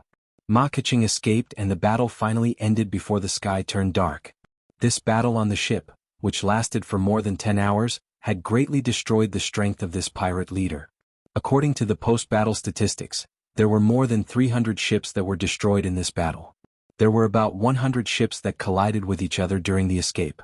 About 300 ships surrendered, but there were less than 300 ships that actually escaped. Moreover, they escaped in all directions. In the end, there were only 200 ships that escaped with Ma Keqing to his old base in Sumantala. This battle established the foundation of the five-star army's invincibility at sea. As the escaping ships continued to spread the news, not long after, all the forces at sea knew that the five-star army had a type of cannon that could attack from a very long distance. From then on, wherever the five-star army appeared, the enemy would flee at the sight of them and not dare to fight. When the sky turned dark, the 2nd and 4th Naval Division's telegrams of victory were sent to Yang Qindong. Good, commendation, commendation. Yang Qindong's face revealed a carefree smile when he saw that Hai's 2nd Division and Hai's 4th Division were unscathed. The vice commander of the Navy, Gao Xiong, also had a proud smile on his face. 6th Young Master, this is all thanks to our advanced weapons. Yes, knowledge is power. This is the perfect embodiment. If it weren't for the combined efforts of the munitions factory and the shipyard, we wouldn't have been able to achieve such a great victory. How about this? At the same time, send a telegram to the Crimson City Palace and the City Lord's mansion to commend the researchers in the city. Taking advantage of the situation, Yang Qindong intentionally raised the value of the intellectuals. Regarding this, the other officers naturally did not have any doubts. Facts spoke louder than words. In this battle, the advantage of advanced weaponry was perfectly demonstrated. They should be commended. When the news of the battle outside of Palawan reached Crimson City, there was a sudden surge of technology. Many ambitious youths applied for the first academy of the Yang family in Crimson City, hoping to learn some advanced knowledge so that they could serve Yang Xie in the future. The consequences of this battle weren't limited to this. Hundreds of pirate ships fled to various places in panic. The news of the five-star army's naval artillery being abnormally powerful quickly spread out. Some of the forces and organizations that originally wanted to compete with the five-star army became hesitant. In particular, the pirates who escaped deliberately began to exaggerate the power of the five-star army in order to prove their innocence. They took the initiative to say that their artillery could hit more than 10 miles away, dozens of miles away, or even hundreds of miles away. In the islands controlled by the Big F country, there were ships leaving every day to break away from the control of the Big F country. They just didn't want to be enemies with the five-star army and not become their next target. Taking advantage of this east wind, the three navies went south and subdued several islands. 10 days later, the three divisions of the First Sea Army appeared in the outer waters of Emerald Island and surrounded the island from three sides. In order to avoid unnecessary losses, Yang Qindong used the strategy of encircling three sides and blocking one side. This gave the other side a glimmer of hope to prevent the enemy from fighting to the death. The Big F country's capital, Marilag City, was adjacent to Davao Bay in the future. There was a large port here where the 500 ships that belonged to Abu Berkel were docked. This was also the power that belonged to him and was also the last power in Abu Berkel's hands. The news of Ma Keqing's defeat was spread a few days ago. When he heard this news, Abu Berkel's face was full of disbelief, and then he felt as if he was sitting on pins and needles. He didn't really believe the rumor that the five-star army had artillery that could hit more than 100 miles away. He thought that this was an exaggeration. However, the fact that the five-star army had artillery that was different from others could be proven. Who was Ma Keqing? He had joined the pirates in his youth and later on became a giant of a region. He had fought countless naval battles. If it wasn't for the powerful artillery of the five-star army, how could they lose so quickly and so miserably? According to this, if Ma Keqing wasn't a match, then he naturally wasn't a match either. Right now the wisest choice was to run away. However, as a merchant, Abu Burkle was filled with gambling spirit and wanted to gamble again. Abu Burkle didn't choose to leave right away. He sent an envoy to negotiate with the five-star army. In his eyes, money was omnipotent. He wanted to use silver to buy his life. However, this time he offered 2 million taels of silver. He didn't believe that the five-star army wouldn't be moved. If it was any other organization or power, they definitely wouldn't turn a blind eye to 2 million taels of silver. However, in Yang Qindong's eyes, it wasn't much. At the very least, he wouldn't stop his military plans just because of this amount of silver. Since the war had reached this level, it was inevitable that he would seize the opportunity to reclaim the Big F archipelago. Facing the envoy sent by Abu Burkle, Yang Qindong harshly denounced Abu Burkle's crimes. He said that the Big F country attacking Luzon port for no reason was simply a provocation and a challenge. The five-star army wasn't afraid of any challenge. This time the five-star army's revenge was extremely righteous. It was impossible for them to retreat. As the king of the Big F country, Abu Burkle, who made a mistake, had to immediately surrender and accept the trial of the dead soldiers and families of the people in Luzon. After rejecting the offer of silver taels for peace talks, the emissary returned to Emerald Island dejectedly. After that, the entire island went into a defensive posture. The 500 warships in the harbor also took advantage of the harbor to hide, giving people the impression that they were sharp blades in their sheaths, ready to be drawn at any moment to take people's lives. Not only that, Abu Burkle also issued a request for help in the name of the king of the Big F country. He said that no matter who it was, as long as they could help him defeat the five-star army, he would reward them with 5 million taels of silver. As soon as this news came out, some of the large and small forces in the nearby waters became restless. 5 million taels of silver was definitely not a small amount. As the saying goes, people die for wealth. This naturally aroused the greed of some people. The five-star army was about to become the target of public criticism. This is not normal. This is definitely not normal. In the cabin of the War God No. 1 warship, Yang Qindong looked at the collected information from all sides and frowned. Abu Burkle's provocation this time did make Yang Qindong a little angry. However, as he took the opportunity to fight and continuously occupied many islands, his anger was not as strong as before. Instead, he had to thank the other party for giving him a legitimate excuse to send out troops. In Yang Qindong's eyes, Abu Burkle wasn't someone who had to die. He also didn't want to leave a tyrannical impression on the other forces after this battle. Giving Abu Burkle a way out would give him a better reputation. In his mind, once the negotiations broke down, the other party would have some common sense and should have fled. This way, Emerald Island would be in his hands and the war would be over. However, not only did the other party not leave, but they also showed a look of fighting to the death. Their funds even increased from the original 2 million taels to 5 million taels. With all these abnormal changes, Yang Qindong began to have doubts in his heart. As the saying goes, if things are abnormal, there must be a demon. If people are abnormal, there must be a knife. There must be something that he didn't understand. Otherwise, Abu Burkle wouldn't have chosen to defend the island and would have fled long ago. Investigate. Send a telegram to the Security Bureau and CIA members on the island. They must find out what made Abu Burkle not avoid the battle and insist on fighting to the death.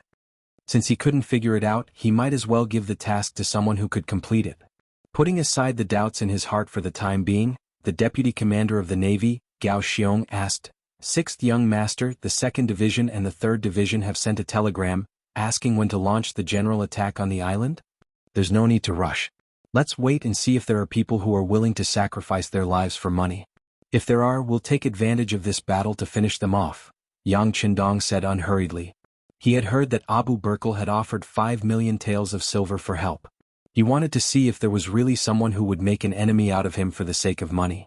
If there was, such a person would definitely be a hidden danger. It would be better to eliminate him as soon as possible. Knowing that the 6th Young Master was going to fish, Gao Xiong agreed and turned around to take position. He needed to send out some small reconnaissance ships to check the surrounding waters so that if something happened, he could react in advance. Laosa's provincial capital, Wanxiang City. For a while, the provincial commander He Guang had been feeling uneasy. His bodyguard captain Yan Jiang had been missing for more than a month. Even though he had sent many people to investigate, there was still no news. His intuition told him that something must have happened. He had no choice but to report the matter to the provincial governor Wan Shaoqian. Wan Shaoqian also knew Yan Jiang. Many times, He Guang had sent him to deliver important documents. He felt that Yan Jiang was a very upright person. His identity was also special. Wan Shaoqian felt that Yan Jiang must have discovered something. His disappearance wouldn't be so simple. Daring to attack the bodyguard captain of a Laos general, needless to say, this was not a small matter. Wan Shaoqian immediately handed over the task to the Security Bureau's branch in Laos. Just 7 days later, the Security Bureau sent back news that Yan Jiang and the 6 bodyguards were last seen in Hai Qing's residence.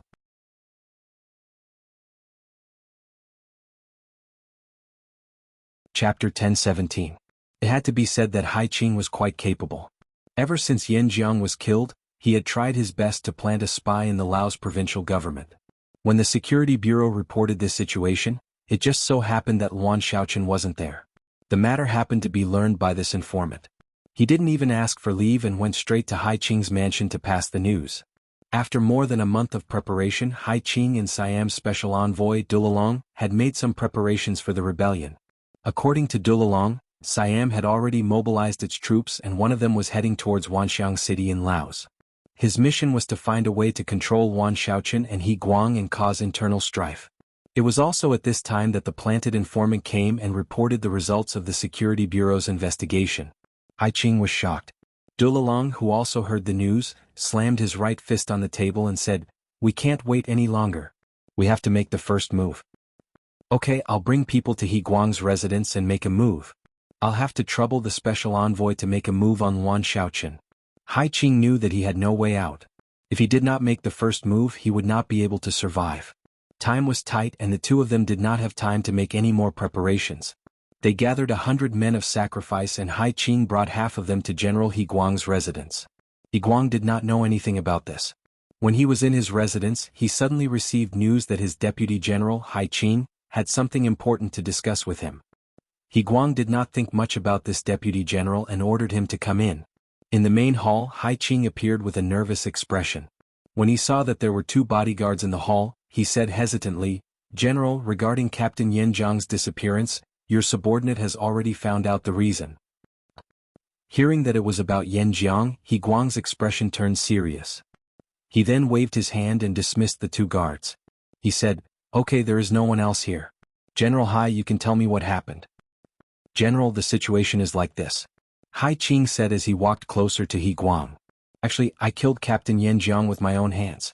As soon as he finished speaking, a sharp knife stabbed into He Guang's body, causing blood to flow out. He Guang, who had been stabbed in the abdomen, couldn't help but take a few steps back. He covered his abdomen with his hand and glared at Hai Qing. "Why? I've always treated you well. You could even say that I trusted you a lot. Why are you treating me like this?" "You can only blame your head for being too valuable. I couldn't help but be tempted. Alright, today is the day you die. Hand over your life." After laughing maniacally, Hai Qing once again took a big step forward, wanting to stab at the fatal spot.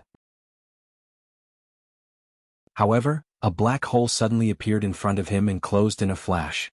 His target, He Guang, had also disappeared. This secret passage was He Guang's life-saving place. After all, he had defected to Yangxia, in the former Navy-tied nation, who knew how many people wanted to kill him. Just in case, he had made this kind of preparation. He didn't expect it to save his life at such a crucial moment. With his target gone, Hai Qing's mind went blank. Although he didn't kill He Guang this time, He Guang was severely injured. He wouldn't be able to do anything for a while. The result was no different from killing him. Hai Qing's lips curled into a smile again. He walked out of the general's residence quietly and rushed to the barracks. As the main general, He Guang, wasn't around, Hai Qing began to gather all the generals in the army. What he needed to do next was to kill all the officers who opposed him. Without a leader, the soldiers would be powerless to resist the army of Siam. On the other side, Do Lilong led 50 men of sacrifice to ambush Wan Shaoqian on the path he had to pass every day. When the time came, he saw a sedan approaching from afar. Standing around the palanquin were 10 soldiers in green military uniforms. Do Lilong, who had done his research, knew that Wan Shaoqian was highly valued by Yang Qindong. He had sent the most elite soldiers, Lung Feng, to guard him. Dou Lilong didn't dare to be careless when dealing with such a person. Hence he had prepared beforehand. He placed baskets of chili powder on the roofs along the way. Seeing that the target had entered the encirclement, he immediately blew a whistle. The chili powder flew in all directions and landed on the top of the sedan. In that instant, the 10 guards who were raising their heads were splashed with chili powder. The extremely destructive chili powder entered their eyes and noses, causing them to lose the ability to fight in an instant. Before they had the chance to open their eyes, dozens of black-clothed men surged out from all directions. After a series of chaotic slashes, the 10 guards were bathed in blood on the streets. Go! Seeing that he was about to succeed, Dou Lilong's eyes were filled with excitement. He waved his hand and the men in black rushed to the sedan and opened the curtains. What happened next was a shocking scene. There was no one in the sedan. What's going on? There was no one in the sedan. Dou Lilong was very surprised. He stepped forward and checked carefully. When he confirmed that it was indeed an empty sedan, he had a bad feeling. He looked around and found that it wasn't a trap. He couldn't figure it out and had people clean up the scene. Then he quickly left with his men of sacrifice. It was late at night. In the high mansion, Hai Qing had invited 17 military officers. Among them there were 3 Lao's regiment commanders. The rest were battalion commanders and company commanders. They were all people with real power.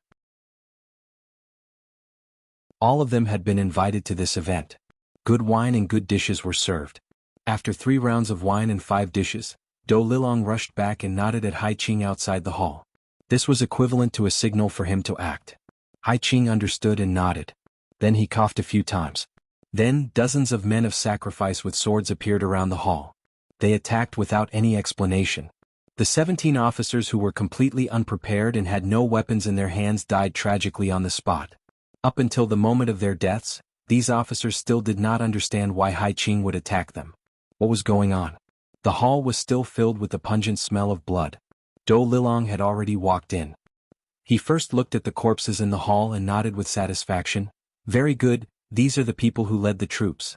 Once they die, the entire camp will die. Well done. Hai Qing didn't care about this. He was more concerned about Luan Xiaoqin's death. Truth be told, although this person was very young, he was very skillful in doing things. In just 4 years he had grasped the power of the entire Lao province in his hands. Even with Hai Qing's status, whenever he saw this person, he couldn't help but feel afraid. It was like a mountain pressing down on his head. If this person didn't die, he wouldn't have the confidence to rebel. How is it? Is he dead? He's dead, he replied in a firm tone.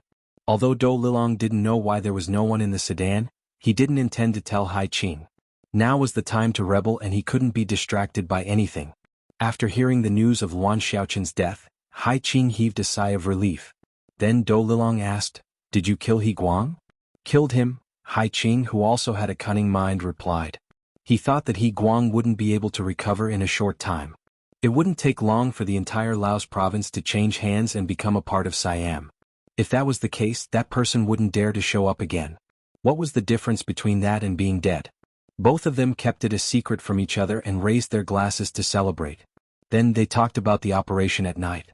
They would attack the governor's office, the armory, the provincial storehouse, and the granary. In short, before the Siam army arrived, they had to find a way to disrupt the security of Wanxiang City. This was to pave the way for the army to attack. Hai Qing left the governor's office once again and went to the military camp. Using military matters as an excuse, he mobilized 2 battalions of 800 men to the granary. The reason why he chose to attack the granary first was because the security here wasn't high. Secondly, without food it would be easier to cause internal strife. Hai Qing was full of confidence. After Luan Xiaoqin and He Guang were gone, he was very confident that there weren't many people in Laos who could control him. Since that was the case, it was time for him to act tyrannically and do as he pleased. There was a saying, plans can't keep up with changes. Hai Qing, who wasn't very lucky, met the chief of public security, Long Tainan. Yang Chendong had told the officers more than once that if they wanted to understand the real situation, they had to move around more. Staying in the office and listening to reports every day was a form of work, but it was still too one-sided. Only by going to the grassroots and understanding more would they be able to make the right decisions and do better work. With Yang Chendong's encouragement, Those ministers and vice-ministers in Resin City would often take a walk downstairs every once in a while so as to solve the problems that they discovered. This time, Long Tainan came to Wanxiang City to inspect the security. In the security work, the security at night was often the highlight. Today, Long Tainan was inspecting the security of Wanxiang City at night. Unfortunately, he met the Laotian army led by Hai Qing on the streets.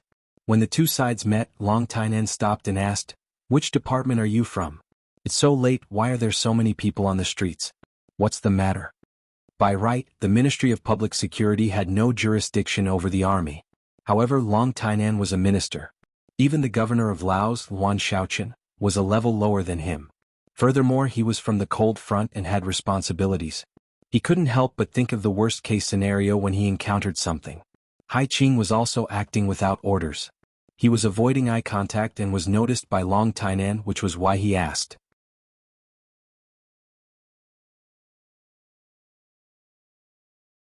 Chapter 10:18.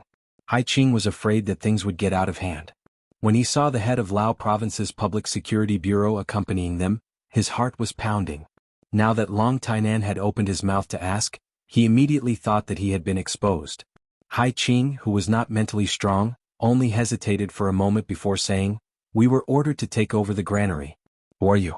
How dare you interfere with our military affairs?" Facing Hai Qing's question, Long Tainan was naturally fearless. "I'm Long Tainan, the head of the Public Security Bureau. I think I have the authority to ask you some questions." "All right, you said that you were going to take over the granary. Do you have the order from the provincial government? Let me take a look." His instincts told him that someone was going to take over the granary at such a late hour. This in itself was very suspicious. Furthermore, Hai Qing's words gave off a sense of lack of confidence. Long Tainan was even more suspicious. After announcing his identity, he was the head of the Public Security Bureau. At this moment, Hai Qing's expression kept changing. In the past, there had been a head and vice-head of the Chichen City headquarters who had come to inspect the granary. Even the provincial governor, Yuan Shaoqian, had to greet them with a smile. How could he afford to offend such people? Hence, he forced a smile and said to Long Tainan, "So it's Long Tainan. Pardon me. I'm Hai Qing, the Deputy General of Lao Province. This time, I was ordered by General He Guang to check the granary's safety. I don't have the provincial governor's order." The director of the Lao Provincial Public Security Bureau stepped forward and nodded at Long Tainan, confirming Hai Qing's identity as the Deputy General. If it was anyone else, since they were all on the same side and they were both from the military and police, they would not ask too much. However, Long Tainan was a serious person. Hearing that the other party did not have the provincial governor's order, he said, "Since you're following General He Guang's orders, you should have his order, right? Can you take it out for me to take a look?" If he had known earlier, he would have forged a fake order. However, facing Long Tianan's overbearing attitude, Hai Qing knew that he had no way out. If he said that he did not even have the general's order, anyone would be able to tell that there was a problem. Since that was the case, in for a penny, in for a pound. He would just kill him. He had brought 800 soldiers with him, while the other party only had a few dozen men. Having made up his mind, Hai Qing gritted his teeth and pulled out his sword. He then pointed it at Long Tainan and shouted, "Since when do we need to report to the Ministry of Public Security? I see that you are clearly spies. Men, capture them for this general." Hai Qing could no longer keep up the act, so he simply flipped over. When he did that, some of the Laotian soldiers instinctively pulled out their swords and faced Long Tainan and the others. For a moment, the whole street was filled with people pulling out their swords. When Long Tainan saw Hai Qing's actions, he sneered. He was almost certain that there was something wrong with Hai Qing. As for how big the problem was, they could only take him down and interrogate him. Therefore he was fearless. His right hand went to his waist, and a pitch-black 54 appeared in his hand. "What do you want to do? Do you know that I am the head of public security of Chichen City? If you pull out your sword against me, you are disrespecting your superior. Based on this, I can punish you." The head of public security was also stunned by this scene. When he heard Long Tianan shout, he also shouted, "That's right. This is head of public security who was sent by the higher-ups to check on our work. How can you pull out your swords against him? This is a serious crime. Quickly put away your swords." When the head of public security shouted, some of the Laotian soldiers immediately put away their swords. They did not know that Hai Qing was going to rebel. They all thought that tonight's operation was a normal transfer. As the head of public security of Laos province, He was a powerful figure in Wanxiang City. Almost everyone knew him. After he said that, more and more of the Laotian soldiers started to put away their weapons. Only Hai Qing was still holding his sword. At this moment his arm was trembling. "General Hai, quickly put away your sword and admit your mistake," the head of public security said unhappily when he saw that everyone else was so obedient. Only Hai Qing was still holding his sword. Seeing that everyone's eyes were on him, Hai Qing was in a dilemma at this moment. If he put away his sword, he would have to face Long Tianan's interrogation. Some things might be exposed if he asked. Hai Qing, who no longer had a way out, simply ignored the others and slashed at Long Tianan's body with his long saber. As long as he could kill this person, he would still be the one in charge here. No one would dare to question his orders. Bang! A crisp gunshot rang out, hitting Hai Qing's right wrist. The sound of the gunshot rang out and the sword fell. Long Tianan's voice also rang out, "Take him down. This person might be a big problem."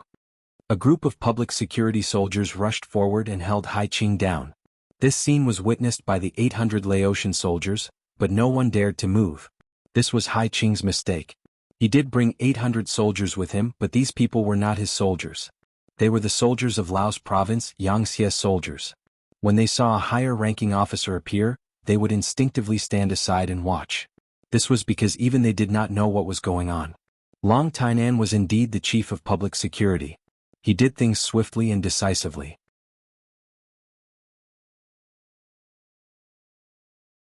After that, they went through Wulong City to Phnom Penh City.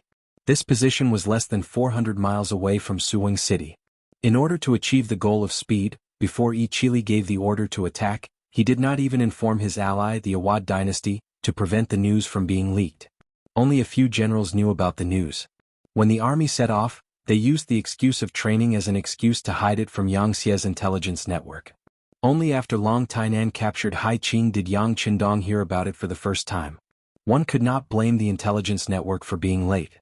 After all, reality had proven the strength of the five-star army countless times. If they did not find trouble with others, they would be thankful. Who would take the initiative to find trouble with them? However, that was the truth. The sudden attack of the Siam army caught many people off guard.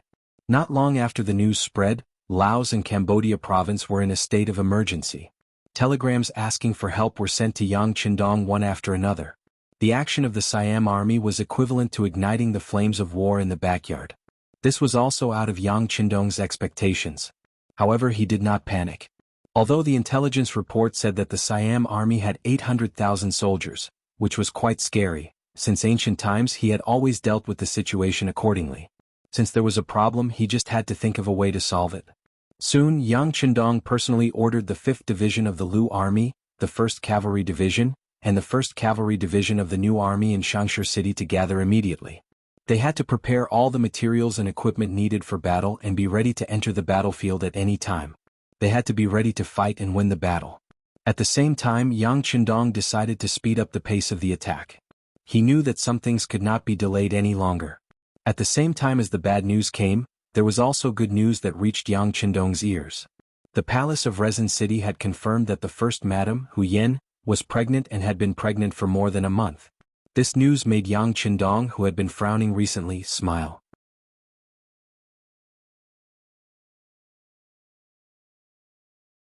Chapter 1019. After receiving the direct order from the 6th Young Master, the Security Bureau and CIB agents lurking on Emerald Island began to get busy. With money clearing the way, some officials belonging to the DAF country fell one after another. Soon the truth was revealed. 2 investigation telegrams were also sent to Yang Qindong. Silver Mountain. Silver Mine. Seeing the contents of the telegram, Yang Qindong immediately laughed. He finally knew why Abu Burkle would rather die than leave the island. It turned out that a silver mountain was found on Emerald Island. In Yang Qindong's memory, there were a lot of gold and silver mines on the Japanese Empire. These were recorded in history. But he really didn't know if there were silver mines on Emerald Island. Perhaps these silver mines were secretly mined and transported away, so there were no records. But in any case, this was good news. Originally, he wanted to wait and see if other pirate organizations would become enemies with the 5-star army for the silver, but now it seemed that he couldn't wait any longer. The changes in Laos and Cambodia couldn't wait any longer. The silver mines on Emerald Island also couldn't wait any longer. Who knew how much was mined and how much was Abu Burkle going to take away? Surround them. Divisions 1, 2, 3, and 1 each to block the southern exit of Emerald Island. Without orders, don't allow any enemy ships to leave. After making up his mind, Yang Qindong wasn't going to let Abu Bakr go. He wanted to use this method to keep all the silver on the island. Yes. Gao Xiong saluted and quickly left. Then, only 2 days later, the last gap to leave the island was blocked. On the morning of the third day, Hai Yijuan issued the order for the entire army to attack. For a time, the entire periphery of Emerald Island was filled with the rumbling of cannons. The various defensive measures that were previously dug were also destroyed in an instant. Abu Bakr, who was still sleeping, was awakened by the sound of cannons. Then he heard bad news. After half an hour of bombardment, the 5-star army had already begun to land in the north. What happened? Didn't we prepare a large number of defensive attacks? There are also cannons hidden in the dark. How could the 5-star army land on the island so smoothly? Abu Bakr, who was wearing pajamas, grabbed the collar of Aquino, who came to report the news, and scolded him like a madman. Your Majesty, someone must have sold out our military deployment map. As you know, there are a lot of people who know about this matter. Ever since the 5-star army besieged the island, everyone has been in a state of panic. Many of them have colluded with foreigners. Aquino, who was Abu Bakr's most trusted general, said with a bitter expression. At this moment he really wanted to say that it wasn't because he was incompetent, but because the enemy was too cunning. Releasing his hand, Abu Bakr's eyes were lifeless. He knew that once the 5-star army landed on the island, it would be impossible for him to continue mining. If he made a mistake, it would be impossible for him to leave this place safely. No, I can't die like this. Retreat immediately, retreat immediately. Abu Bakr seemed to have suddenly woken up. He didn't run before because he wanted to mine more silver. He wanted to use a large sum of money to attract more people to become enemies with the 5-star army and buy more time for himself to mine. However, he didn't expect that a sudden incident from the rear would interrupt Yang Qindong's plan to continue fishing. He couldn't wait any longer and finally made his move, catching Abu Bakr off guard. Abu Bakr prepared to retreat. Boxes of prepared silver were lifted from the palace and transported to the nearby docks. But when they were only halfway there, bad luck came. A large number of warships with the 5-star flag appeared from the south. Their path of retreat was blocked. Charge out a path of blood. Anyone who can open a path will be rewarded 10,000 silvers. 10,000 silvers. The enraged Abu Bakr roared loudly. He didn't want to die and he didn't want his silver to be stolen. Therefore he gave out the order for a large reward. As the saying goes, when there is a large reward, there will be brave men. After the reward was given out, there were indeed a few desperados who went straight to the warships at the docks. They wanted to gamble and take a gamble. But when they arrived at the docks, the scene in front of them shattered their fantasies. There wasn't a single ship in sight. They were all blown to smithereens. Without a warship, how could they escape on the sea? When the news reached Abu Bakr's ears, he couldn't help but stagger. He knew that he was too greedy this time and missed the chance to escape. But at this point there was no point in saying anything. He called for Grand General Aquino and ordered him to gather the army and fight the 5-star army on the island.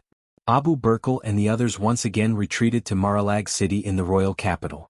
There they gathered 30,000 soldiers and 300,000 civilians. They prepared tung oil rocks and other things. At the same time they prepared 30 cannons to defend the 4 cities. It looked like they were going to fight the 5-star army to the death.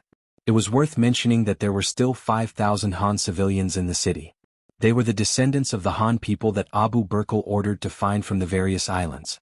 At this moment, these people became his life-saving chips as well as his final bargaining chip with Yang Qindong. When they attacked Port Luzon, the garrison soldiers there would rather die in battle than fire a single cannon at the local people. This matter had long been reported back. Since the 5-star army was so protective of the citizens, and there were 5,000 Han citizens in the city, they couldn't possibly attack their own people, right? When Abu Bakr retreated to the royal capital, the already precarious outer defense of Emerald Island instantly collapsed. Many generals raised the white flag, and the Hai army successfully landed at various locations. The huge Emerald Island was occupied by the soldiers on bicycles in just 3 days. Many of the cities were occupied without a single shot being fired. The DAF country had only been established for a little more than a year. Without any foundation, the civilians weren't loyal and the soldiers weren't loyal. Not to mention that Abu Bakr's rule was extremely exploitative, causing him to be estranged from the local civilians. It was impossible for these people to be loyal to him. Yang Chendong took 1,000 Longwei soldiers on horseback and bypassed some important cities. On the third day, they arrived at the location of the silver mine that the intelligence department reported. It was the western part of Emerald Island, known as the Cotabato area in the future. When they first arrived, they could still see a lot of local civilians shuttling back and forth. While going back and forth, they would carry pieces of silver or with joy on their faces. Impudent, surround them. Beta Persei, who was following them, saw that so many silver ores were about to be taken away. He immediately became furious and roared loudly. 1,000 Longwei soldiers in black immediately surrounded them. They looked like they would start a massacre if they didn't let go of the silver ores. Forget it, they will also be civilians under our rule in the future. Yang Chendong shook his head. For real enemies he wouldn't be soft-hearted, but for unarmed civilians he couldn't be so cruel. Longwei opened up a path, and the local civilians scattered like birds and beasts. Longwei took control of this place and gave a strict order. If there were any civilians spying on this place, they could only be killed without mercy. Yang Chendong dismounted and walked into the silver mine. When he saw the serious damage caused by the careless mining, he couldn't help but feel distressed. Even Beta Persei, who had never taken silver seriously, couldn't help but say, "Young master, this is too wasteful." Yes, it's too wasteful. The circulation of silver is already depleted. The more it is used, the less it will be used. In the long run, no matter how many silver ores there are, it won't be of any use. Yang Chendong nodded in agreement. At this moment he had the idea of printing money himself. This idea wasn't a new one, but he had considered it before. It was just that time hadn't matured yet. Silver was indeed a good thing. In any era, it was the best thing to circulate, second only to gold bars. But why did it stop later? Wasn't it because the consumption was too great? Someone once did a survey. After a few years, 1 tael of silver would eventually be left with half a tael after constant circulation and friction. This was equivalent to shrinking wealth. In the long run, no matter how much silver there was, it wouldn't be enough for such consumption. Replacing silver with paper money was an inevitable development in the future. Today's Yang Chendong was no longer a scholar with no military power. The power in his hands was already very great, and Yang Xie's products had always been in short supply. As long as they were the first to promote it, paper money was very likely to become a circulating thing and replace gold and silver. Beta Persei, send someone to contact the nearest naval soldiers and let them seal this place. When the silver mining team appears, we can start mining. Don't waste a single cent, Yang Chendong said with heartache as he reached out and touched the mountain that had already been mined. A day later, Yang Chendong left the mine with 1,000 Longwei. Another day later, they arrived at the city of Marilag. Here, the commander of the First Sea Army, Gao Xiong, had already led the main force of the First Sea Division to make preparations to besiege and attack the city. What's the situation inside the city? In the camp 5 miles away from the city, Yang Chendong asked Gao Xiong. Reporting to the 6th young master, there are about 30,000 soldiers of the Great F Kingdom in the city. There are also 300,000 local civilians. Among them, there are also 5,000 Han civilians. When Gao Xiong said the last sentence, he was a bit hesitant. There are also Han civilians?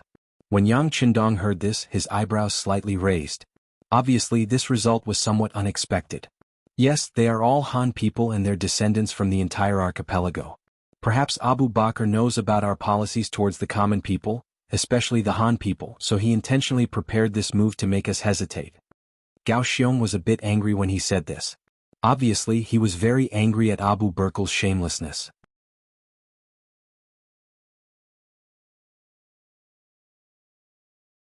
Chapter 10:20.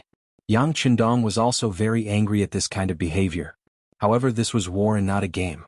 In order to win and protect oneself, anything could happen. He could not blame Abu Bakr. Even if he could, it would be meaningless. More importantly, Laos, especially Cambodia, was in a state of emergency. He did not have much time to waste on the enemy. Pass down the order. Take away all the ships from Emerald Island. C3 Division, send out 2 regiments to guard the silver mine. The rest of the divisions will patrol the sea. We must keep Abu Bakr here. After we deal with Siam, we will deal with them. Since it was easy to hurt people with a heart attack, Yang Chendong changed the attack into a trap. He wanted to see how long the DAF country could last after losing contact with the outside world. Yang Chendong decisively changed his strategy from attacking the city to surrounding the island. He sent out C1 Division and C2 Division as he was not in a hurry to deal with DAF. After that, the 2nd Division headed straight for the Straits of Malacca and entered the southern border between Malaysia and Siam, Chunping Island. The 1st Division was ordered to head straight for the Gulf of Siam. It was led by the Vice Admiral of the Navy and commander of the 1st Division, Gao Xiong, to pose a threat to Siam. After sending out C1 Division and C2 Division, Yang Chendong took the War God No. 1 and went straight to Whitehorse Port.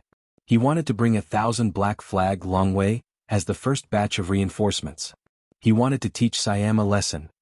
Laos Wanxiang City. Long Tainan caught Hai Qing, but regrettably Hai Qing escaped upon hearing the news. When he didn't hear the news of Wanxiang City's food being seized within the stipulated time, he had a bad premonition and escaped first. Fortunately, after the news spread, He Guang appeared. He was injured by Hai Qing that day. Fortunately, the knife did not hit any vital parts. Although he could not kill the enemy on the battlefield in a short period of time, it was not a problem to cooperate with Luan Shaoqian. After all, there were 30,000 Lao soldiers in Laos. Although their combat strength was average and only had the combat strength of a C-rank unit, they were still a force to be reckoned with. Yes, Hai Qing wanted to cooperate with Luan Shaoqian's work. It was rumored that Luan Shaoqian had been killed by Do Lilong. These words came from Hai Qing's mouth. At that time, many people were shocked when they heard it. How could this young governor, this person with a bright future, die so young? It turned out that Hai Qing was lying. Or maybe he was deceived by Do Lilong and Luan Shaoqian was not dead. Not only that, when he reappeared, he was accompanied by the commander of the 2nd and 6th Divisions, Luo Pe, as well as the commanders of the 2nd and 6th Divisions. Coincidentally, the day she disappeared, Luan Shaoqian went to Yunnan province to see Commander Luo Pejuan.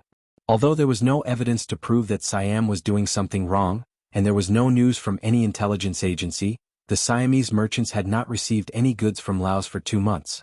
That was the truth. Not only that, but some of the caravans that Laos had sent to Siam had also gone missing. When Luan Shaoqian found out about this small change, he did not alert anyone else.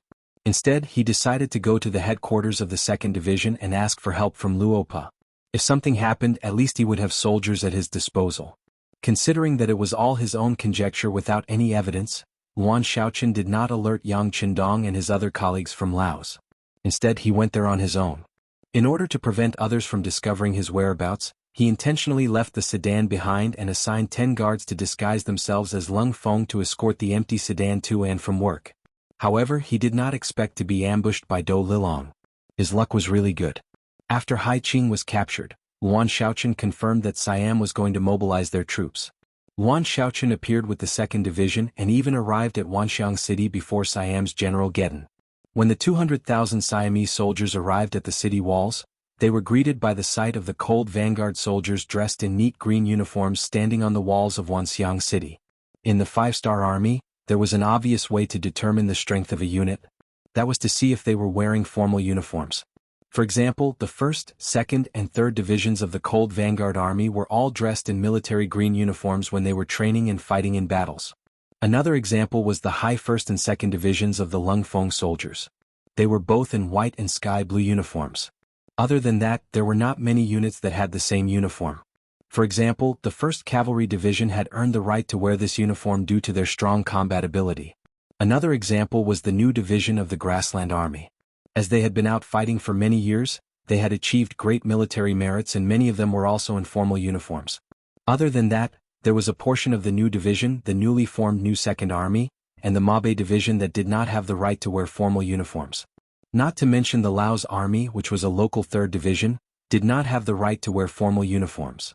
Now that there were so many soldiers in formal uniforms on the city walls, it was needless to say that they were not local troops like the Laos Army. Instead, they were the main forces of the 5-star army. Great General Gordon, who saw this scene from afar, was disappointed. Then he turned to look at Dulalong, who had escaped from the city, and said, "Didn't you say that Wanxiang City is in chaos? What's going on?" "General, do you think it's the Laos army in disguise?" Do Lilong could not come up with an explanation, so he made up an excuse. "We'll know if it's a disguise once we try. Send 2,000 soldiers to test it out." General Gordon was not sure if these were the main forces of the 5-star army or local troops. He could only test it out. Under his command, the 2,000 Siamese soldiers formed a formation and attacked. The results of the experiment went without saying. When the 2,000 Siamese soldiers were 200 meters away from the city walls, the commander of the 2nd Division, Xiao Feng, gave the order. Immediately, a regiment of 2,000 soldiers fired at the same time, killing most of the Siamese soldiers and forcing them to flee. This result was like a blow to the Siamese army. Gordon's expression turned ugly. He immediately ordered, "Keep an eye on the enemy at all times. At the same time, order 30,000 cavalrymen to be on standby. Once the enemy exits the city to fight, charge over." At this moment, Gordon had no choice but to face reality and lower his expectations. He originally wanted to take over Wanxiang City, but it seemed like it would be a great achievement if he could hold back the main forces of the 5-star army. Gordon would not attack casually. The commander of the 2nd Division, Luo Pe, Long Tainan, and Wan Shaoqian, the governor of Laos, sat together and discussed how to deal with the situation. This time, Lu Er did not mobilize the entire army. While Lao province was not peaceful, the Awa dynasty in the west was also restless. In addition, the South Ming army and the rebellious Zhu Huilu in the north were still fighting. Who knew when Zhu Huilu would be defeated and move towards Langsun? Leaving Lung Qi division, there was already the minimum they could do. It was precisely because of the lack of manpower that they had to face the 200,000-strong Siamese soldiers with only 2 divisions, including 30,000 cavalrymen, that they were obviously short on manpower. They could defend the city, but it was very risky to attack outside the city. "Commander Luo, what do you mean?" In the governor's manner, Wan Shaoqian poured a cup of tea for Luo Per as the host and asked, "This battle is not going to be easy. The enemy has 30,000 cavalry and can attack at any time. If we attack outside the city, we might face a counterattack at any time. Once we are entangled with the enemy, we will not be able to fully utilize our firearms. Not only will we not be able to deal heavy damage to the enemy, we will also be implicated. In the end, there will be problems with the defense of Wanxiang City." Luo Pe was born in the military and was used to speaking straightforwardly. He did not have any intention of hiding anything and spoke directly. "Yes, we have less than 20,000 men. Even if we include the 10,000 Lao soldiers in the city, we have less than 30,000 men. Against 200,000 Siamese soldiers, it is not wise to attack." Long Tainan also expressed his opinion. There were 30,000 Lao soldiers in Lao province, but not all of them were stationed in the capital. There were only 10,000 of them here, and if it wasn't for Lu Erjuan's timely arrival, they wouldn't have been able to defend the city, let alone launch an attack. Long Tainan expressed his opinion and Wan Shaoqian nodded to indicate that he understood. In a sense, Wan Shaoqian and Long Tainan were both relatives. One was Yang Qindong's brother-in-law and the other was his younger brother-in-law. This identity made it much more convenient for them to do certain things. However, on the other hand, their every action affected the hearts of others. Of course, it's good to have a good result. You can gain merits and be rewarded faster than others. However, if there were any problems, even Yang Qindong would be accused of nepotism. That would be very disadvantageous. This caused the two of them to have too many restrictions on their actions. Since both of you have the same opinion, let's focus on defending the city first, and then report this opinion to the 6th young master. Wan Shaoqian finally concluded in a way that could be considered as deciding on the defense of the city. There were 2 divisions of the 2nd Division in charge of the defense of Wanxiang City, so it was foolproof. When the telegram was sent to Yang Qindong, he said to the telegram operator Wang Shan, "Approved. Tell them to keep an eye on the movements of the 200,000 Siamese soldiers. If they discover that they are retreating or splitting up their forces, they can find an opportunity to attack. Before that, we must prioritize the defense of the city." The telegram operator Wang Shan took the order and left, leaving Yang Qindong behind. He looked towards the northwest and said, "Beta Persei, order Long Wei to speed up. The other reinforcements might not be able to arrive in time. Other places can be attacked, but Phnom Penh City cannot be attacked."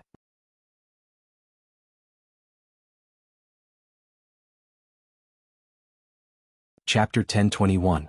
Cambodia province had only been established for 2 years, and the first 1.5 years had been spent on pacification. It had only been half a year since it started to develop. It had just started to improve, and now it had to go through the baptism of war. If they lost the provincial capital, it would undoubtedly have an extremely bad impact on the whole province. If they wanted to stabilize the situation, it would take a lot of effort. For the long-term development of the province, they could lose other places but not Phnom Penh City. Yang Qindong had to go to Phnom Penh City as soon as possible and personally lead the battle. In Phnom Penh City, Cambodia Province Governor Sun Xiaoguang was ordering people to prepare stones and kerosene. There was news from the front lines that the Siamese army had reached Suwon City. To ensure the safety of the city, he had sent 5,000 Cambodian soldiers, so there were only 5,000 soldiers left in Phnom Penh City. This was a very dangerous number. If Suwon City was lost, then Phnom Penh City would be in danger. He was not confident. On the tower, Sun Xiaoguang looked at Dun and Dagon and asked, "Both of you have been here for a long time. Do you think Suwon City can be defended?" This question made the two of them look a little ugly. In the end, Dun said, "Governor, I'm afraid it won't be easy to defend. You know, although Suwon City is a big city, it only has 1,000 soldiers. Even if we sent 5,000, the news said that the Siamese army had 100,000 soldiers. With 6,000 against 100,000, they came prepared. I don't think we can win this battle. Yes, our military strength is limited." Dagon also took the opportunity to put forward his own opinion. Logically speaking, if the army did not have enough combat power, it was his responsibility. However, the Yang faction had a rule that as a province, they could only have 30,000 soldiers. Such a large Cambodia province was equivalent to the former Phnom Penh dynasty. It only had 30,000 troops.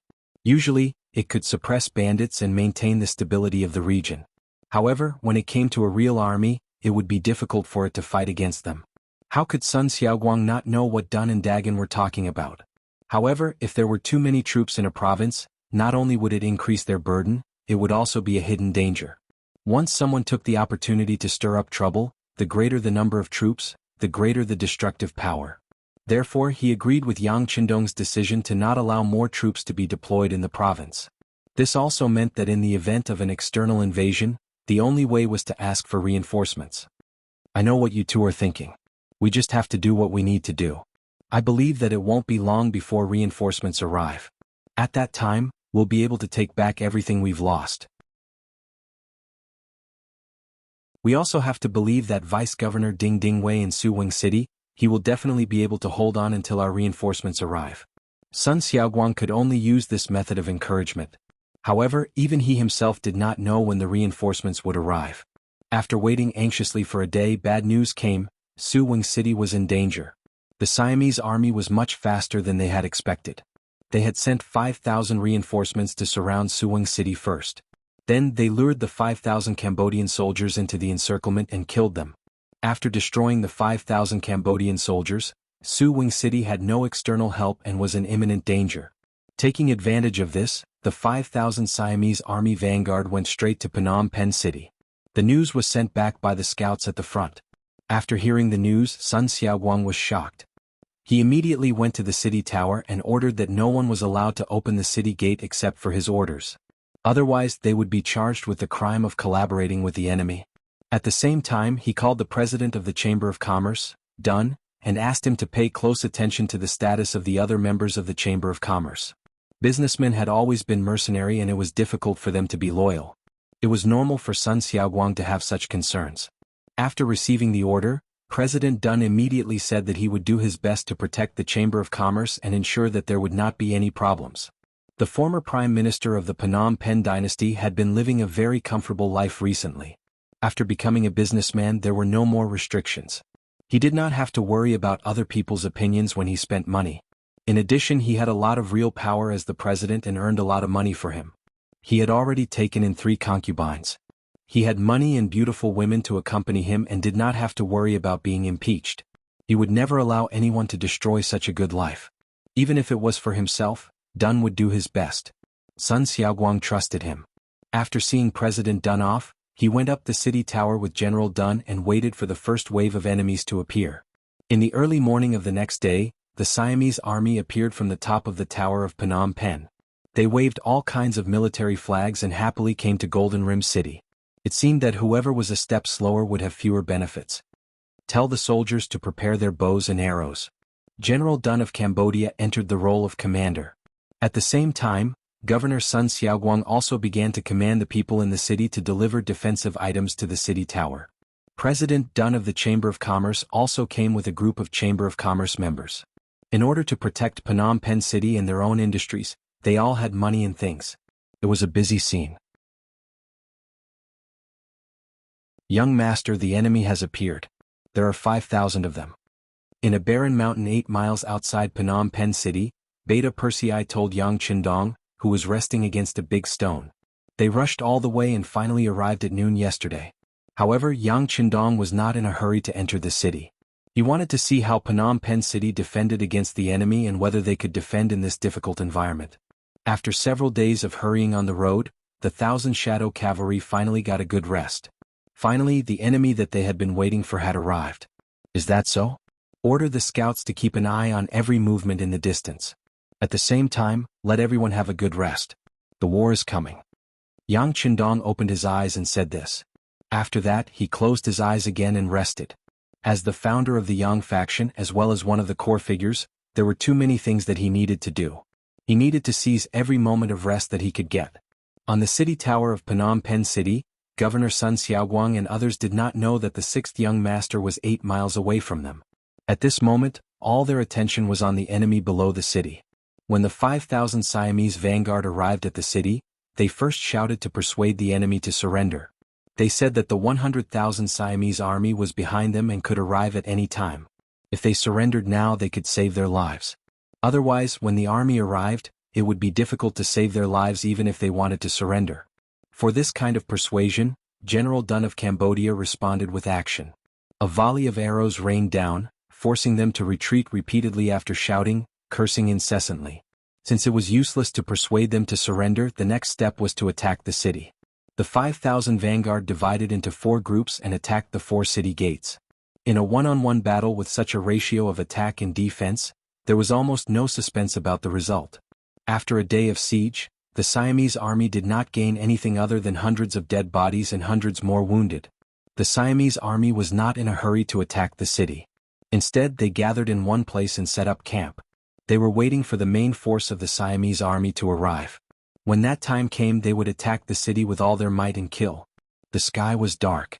There were torches on the city tower of Phnom Penh City from time to time to prevent the city from being attacked. The only thing they could do was to send people to keep an eye on the 4,000 Siamese soldiers below the city. With the current military strength in the city, it was not enough to defend the city, let alone attack the camp. If they did it well, they might gain something.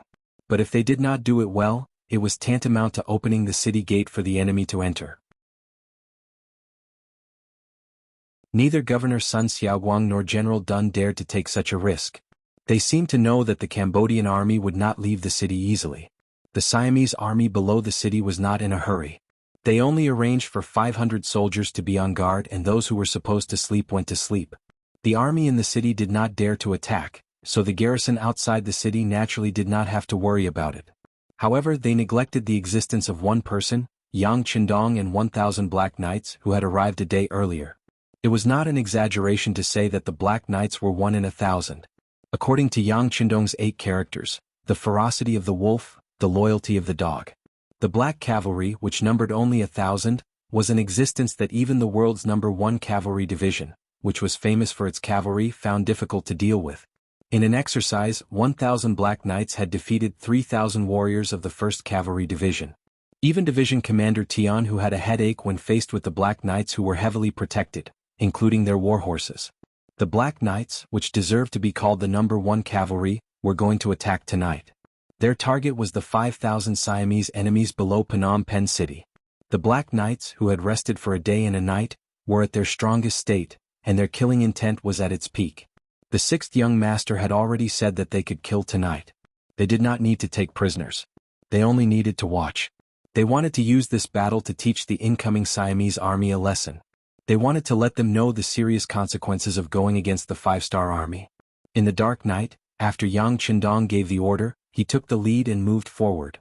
Behind him were 1,000 Black Knights.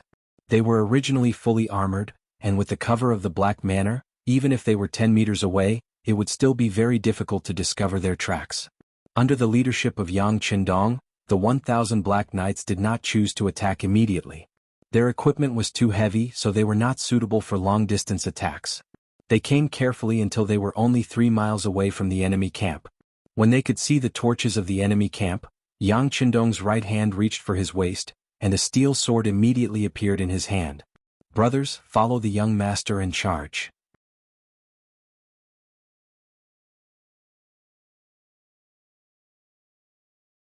Chapter 1022.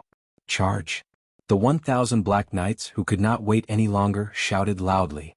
Then the sound of iron hooves thundered on the ground, signaling the start of the charge. The ground trembled. The 500 soldiers of the Siamese army who were sleeping were awakened by the noise. They looked for the source of the noise and saw a shocking scene. In the dark night, countless black shadows came, followed by flashes of silver light. The men borrowed the speed of the horses and the power of the swords. The silver swords, which were better than ordinary iron weapons, were swung.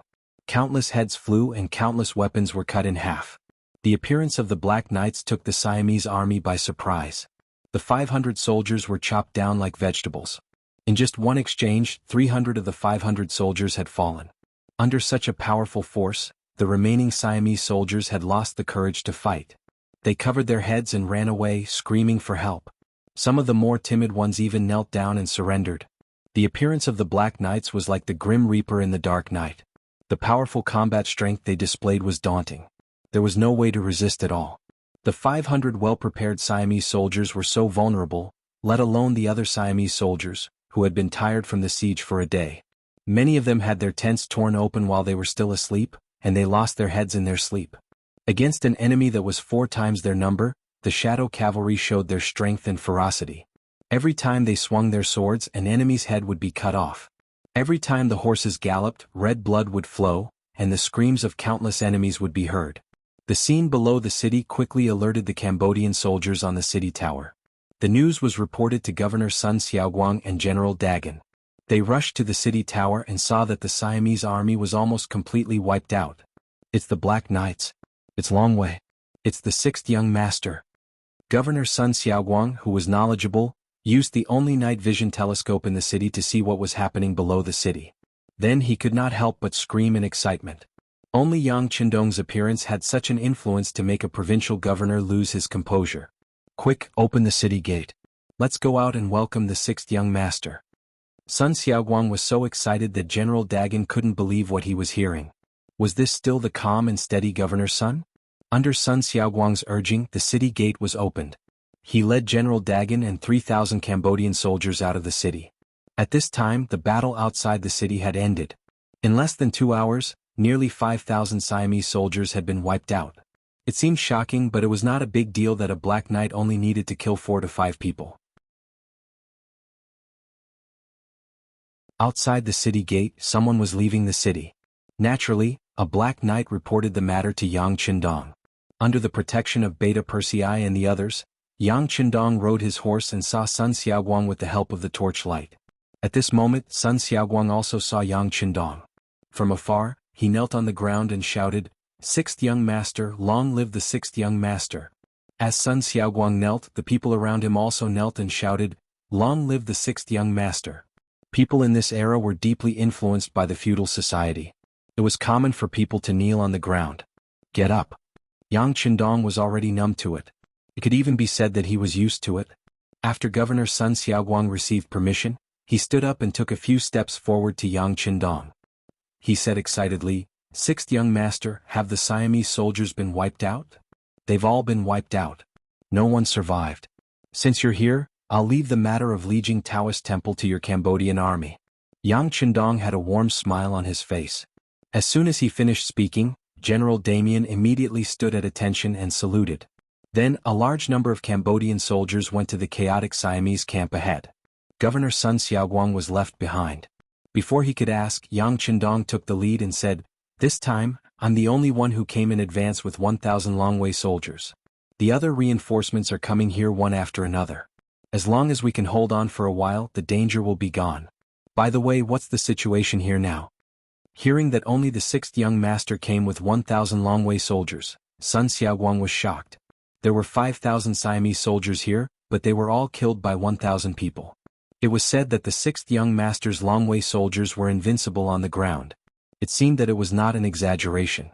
Sun Xiaoguang organized his thoughts and answered Yang Qindong's question. "The 6th young master, the situation is not very good.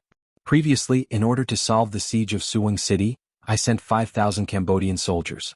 Unfortunately, they were wiped out before they could even enter the city. Now, only the deputy governor, Ding Ding Wei, led 1,000 Cambodian soldiers and 200,000 people in the city to resist. Their survival is uncertain. Oh? Hasn't Suing City been captured yet? Hearing this answer, Yang Qindong asked with a little surprise. I haven't received any news yet. There is no radio in the city. I really don't know what's going on there. Sun Xiaoguang replied with a little embarrassment. Yang Qindong and Sun Xiaoguang were worried about the situation in Suing City. Here, torches were lit on the city walls and people were busy. The deputy governor, Ding Dingwei, was using the night to strengthen the city's defenses. Previously, Suing City was breached by the 5-star army. The city walls were also attacked by cannons and were riddled with holes. This was all thanks to the arrival of the 5-star army. After occupying the entire Cambodia, Suing City was an important transportation hub.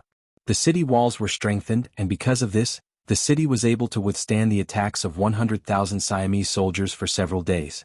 Of course, this had a lot to do with the deputy governor, Ding Dingwei, guarding the city. In fact, on the first day of the Siamese army's attack, the general guarding the city was already dead. Since then, Ding Dingwei had the final say. Because of this, some of his ideas were realized, such as using the power of the people to defend the city. In ancient times, there were situations where the people and soldiers defended the city together. However, this was mostly because the army had won the hearts of the people. After Suing City was occupied by the 5-star army, land was distributed, trade routes were opened, and a series of heavy taxes and slave systems were abolished. Because of this, many people were able to live a better life. Once the people's lives improved, they would naturally feel grateful. They would also be filled with more yearning and hope for the future. At this time, the Siamese army came. They wanted to let the people live their lives again. Therefore, the first to disagree were the local people. In order to protect the fruits of their victory, many people wanted to contribute. However, because there was no name and no organization, it was difficult to form a strong force. Ding Dingwei only appeared as an organizer. At the same time as the deputy governor of Cambodia, he gave these people a name.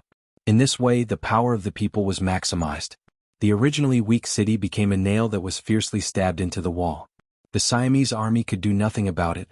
To fully utilize the role of the people, Ding Dingwei first ordered people to open up the armory in the city. He took out the weapons and armor stored inside and distributed them to the adult men of Jiwei City. Then he opened up the storehouse in the city and took out the small amount of gold and silver stored inside. He also handed over the gold and silver to the Yang family bank that had just been built in the city. This action had caused the manager of the bank to loudly reprimand him. Whether it was the warehouse in the city or the Yang family bank's warehouse, no one was allowed to touch it without permission. Otherwise, it would be a felony. Even if Suing City was captured, these things would become the spoils of war for the Siamese army. However, as long as the city was not captured, these things would not be touched. However, this rule was forcefully broken by Ding Dingwei. I, the deputy governor, will not take a single cent of this gold and silver. It will be used as a reward for the soldiers and civilians who defended the city. If someone questions me about this matter, I will bear all responsibility. Ding Dingwei answered the bank manager and the official in charge of the treasury in this way. The gold and silver were taken out and piled up under the city tower for the 200,000 people to see. As more and more people gathered around, Ding Dingwei found a high place and stood. He said loudly, "These silver taels are for the warriors who defended the city. Next, whether it is soldiers or ordinary people, as long as you do something beneficial to the defense of Suing City, you will be rewarded. With these silver taels, I will not go back on my word." This was the promise that Ding Dingwei made to all the people in the city. Now that they had the money, the next thing was the name. Ding Dingwei sent people to put up notices all over the city. It was written in detail that any citizen, no matter what clan they were born in or where they came from, as long as they could pick up a sword or a spear or carry a stone, they could sign up to defend the city. If they died in battle, their loved ones would be given a pension. Once they performed a meritorious deed, they would report it to their superiors and be rewarded accordingly. Suing City was a big city. There were 200,000 people in the city. There were Han people, grassland people, Koreans, and people from Luzon and other countries in the southeast. After the notices were posted, the Han men were the first to sign up. As people who benefited from this, now that the city was in trouble, they were the first to step up. With the Han men taking the lead, more people started to sign up. Among them there were some women who were in good health. They could also move the stones under the city. Ding Dingwei waved his hand and issued weapons to them. He allowed them to enter the city and fight.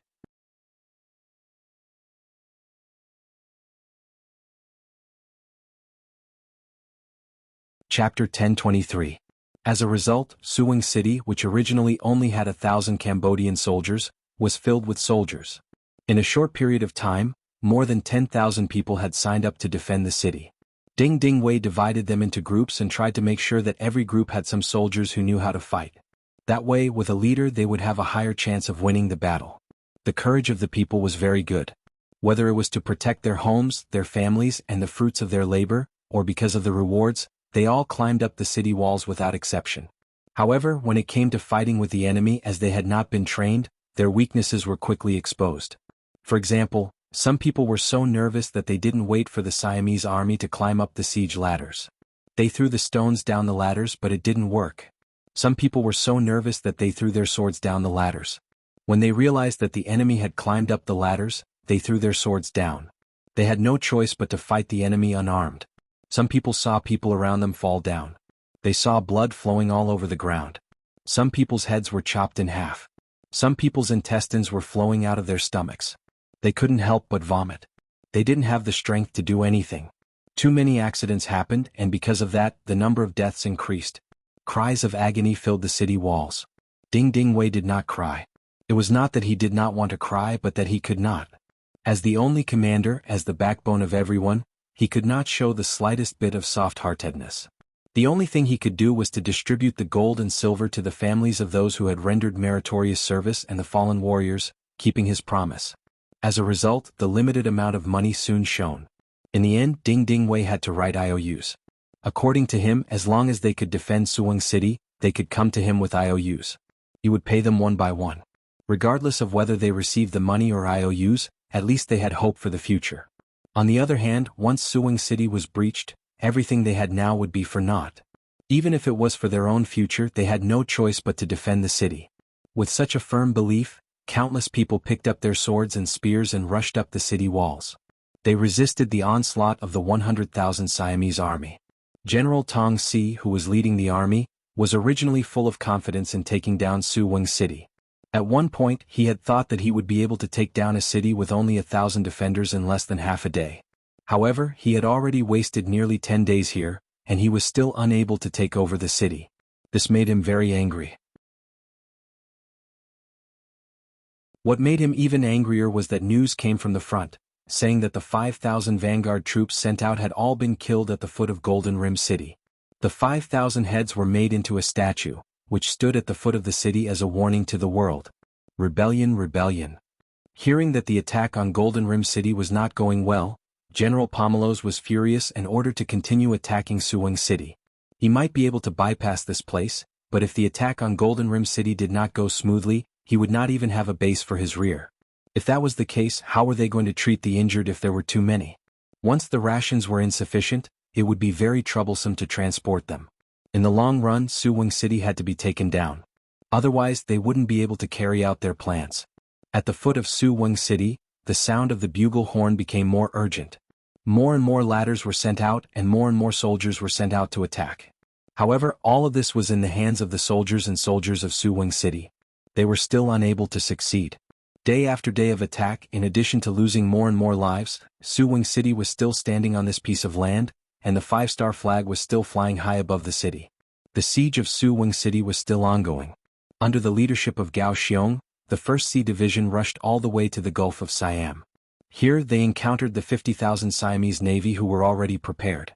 As if they knew that the 5-star army would appear here, Gao Xiong and his men had just entered the sea when the scouting ships in front of them returned. They reported that more than 800 ships with the Siamese flag were coming from all directions, and they looked like they were about to surround them. They are seeking death. Pass down the order, we will attack after they enter. Gao Xiong's expression did not change. Previously, they were able to easily wipe out the Dafe Navy with Western cannons. Now that they were facing the Siamese Navy, whose cannons were even more backward, what was there to fear? After the order was given, the entire 1st Sea Division became excited. Previously, when the 2nd Sea Division and the 4th Sea Division joined forces to deal a heavy blow to Ma Keqing's pirate army, they were envious when they heard the news. Now they finally had a chance to fight a big battle. Compared to the time when the 2 divisions defeated 60,000 pirates, this time, they would have to face 50,000 Siamese navy, and their contribution would only be greater. At this moment, the ships maintained a safe distance and began to move slowly. The scouting ships in front of them constantly sent back information through the flag. 2 hours later, the two sides finally met in the Gulf of Siam. Looking from afar, the 50,000 Siamese navy was huge, and they were densely packed together as if they were endless. However, the soldiers of the 1st Sea Division only became more excited. At least, there was no trace of nervousness or fear on their faces. They knew that the enemy's cannons couldn't hit them, and they could aim at their targets as much as they wanted. What was there to be afraid of? The Siamese Navy General Meng Huo also saw the 5-star army from afar.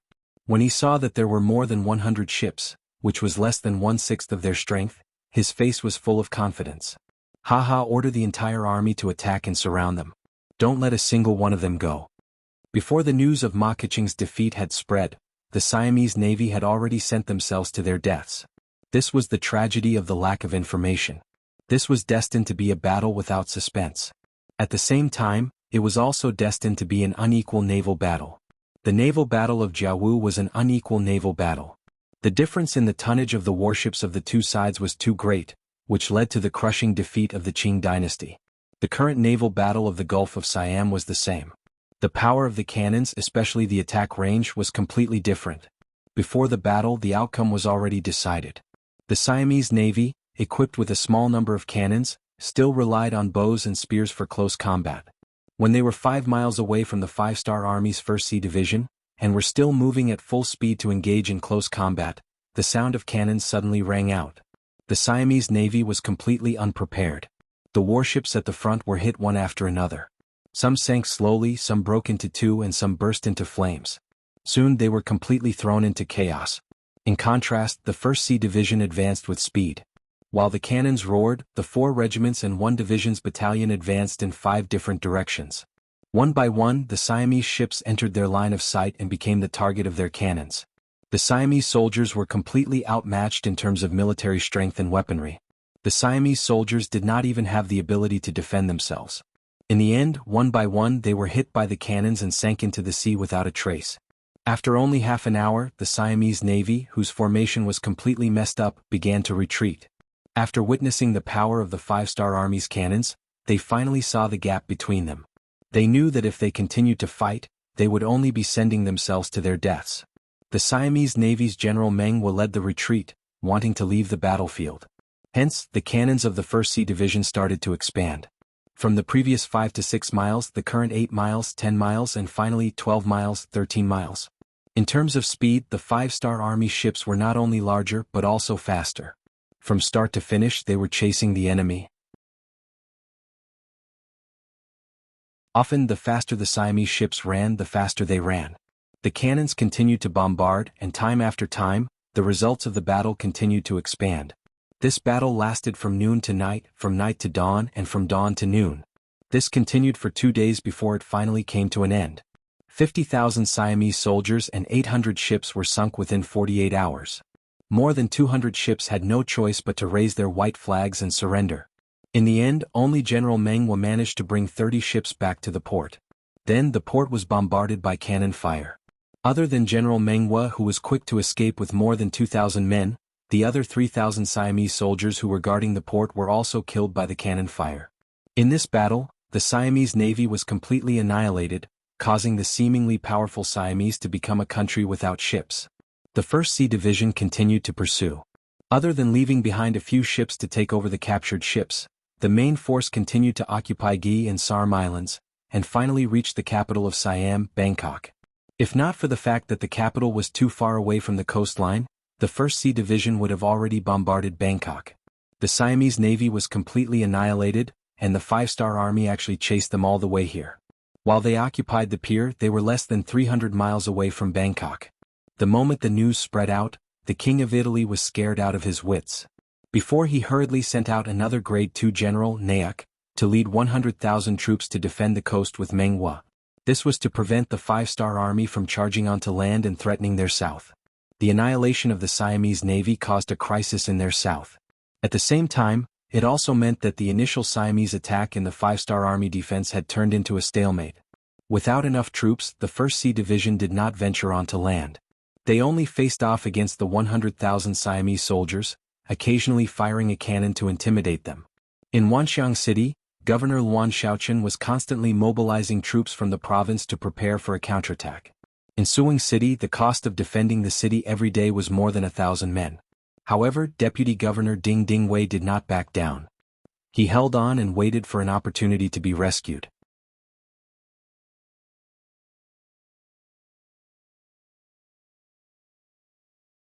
Chapter 1024.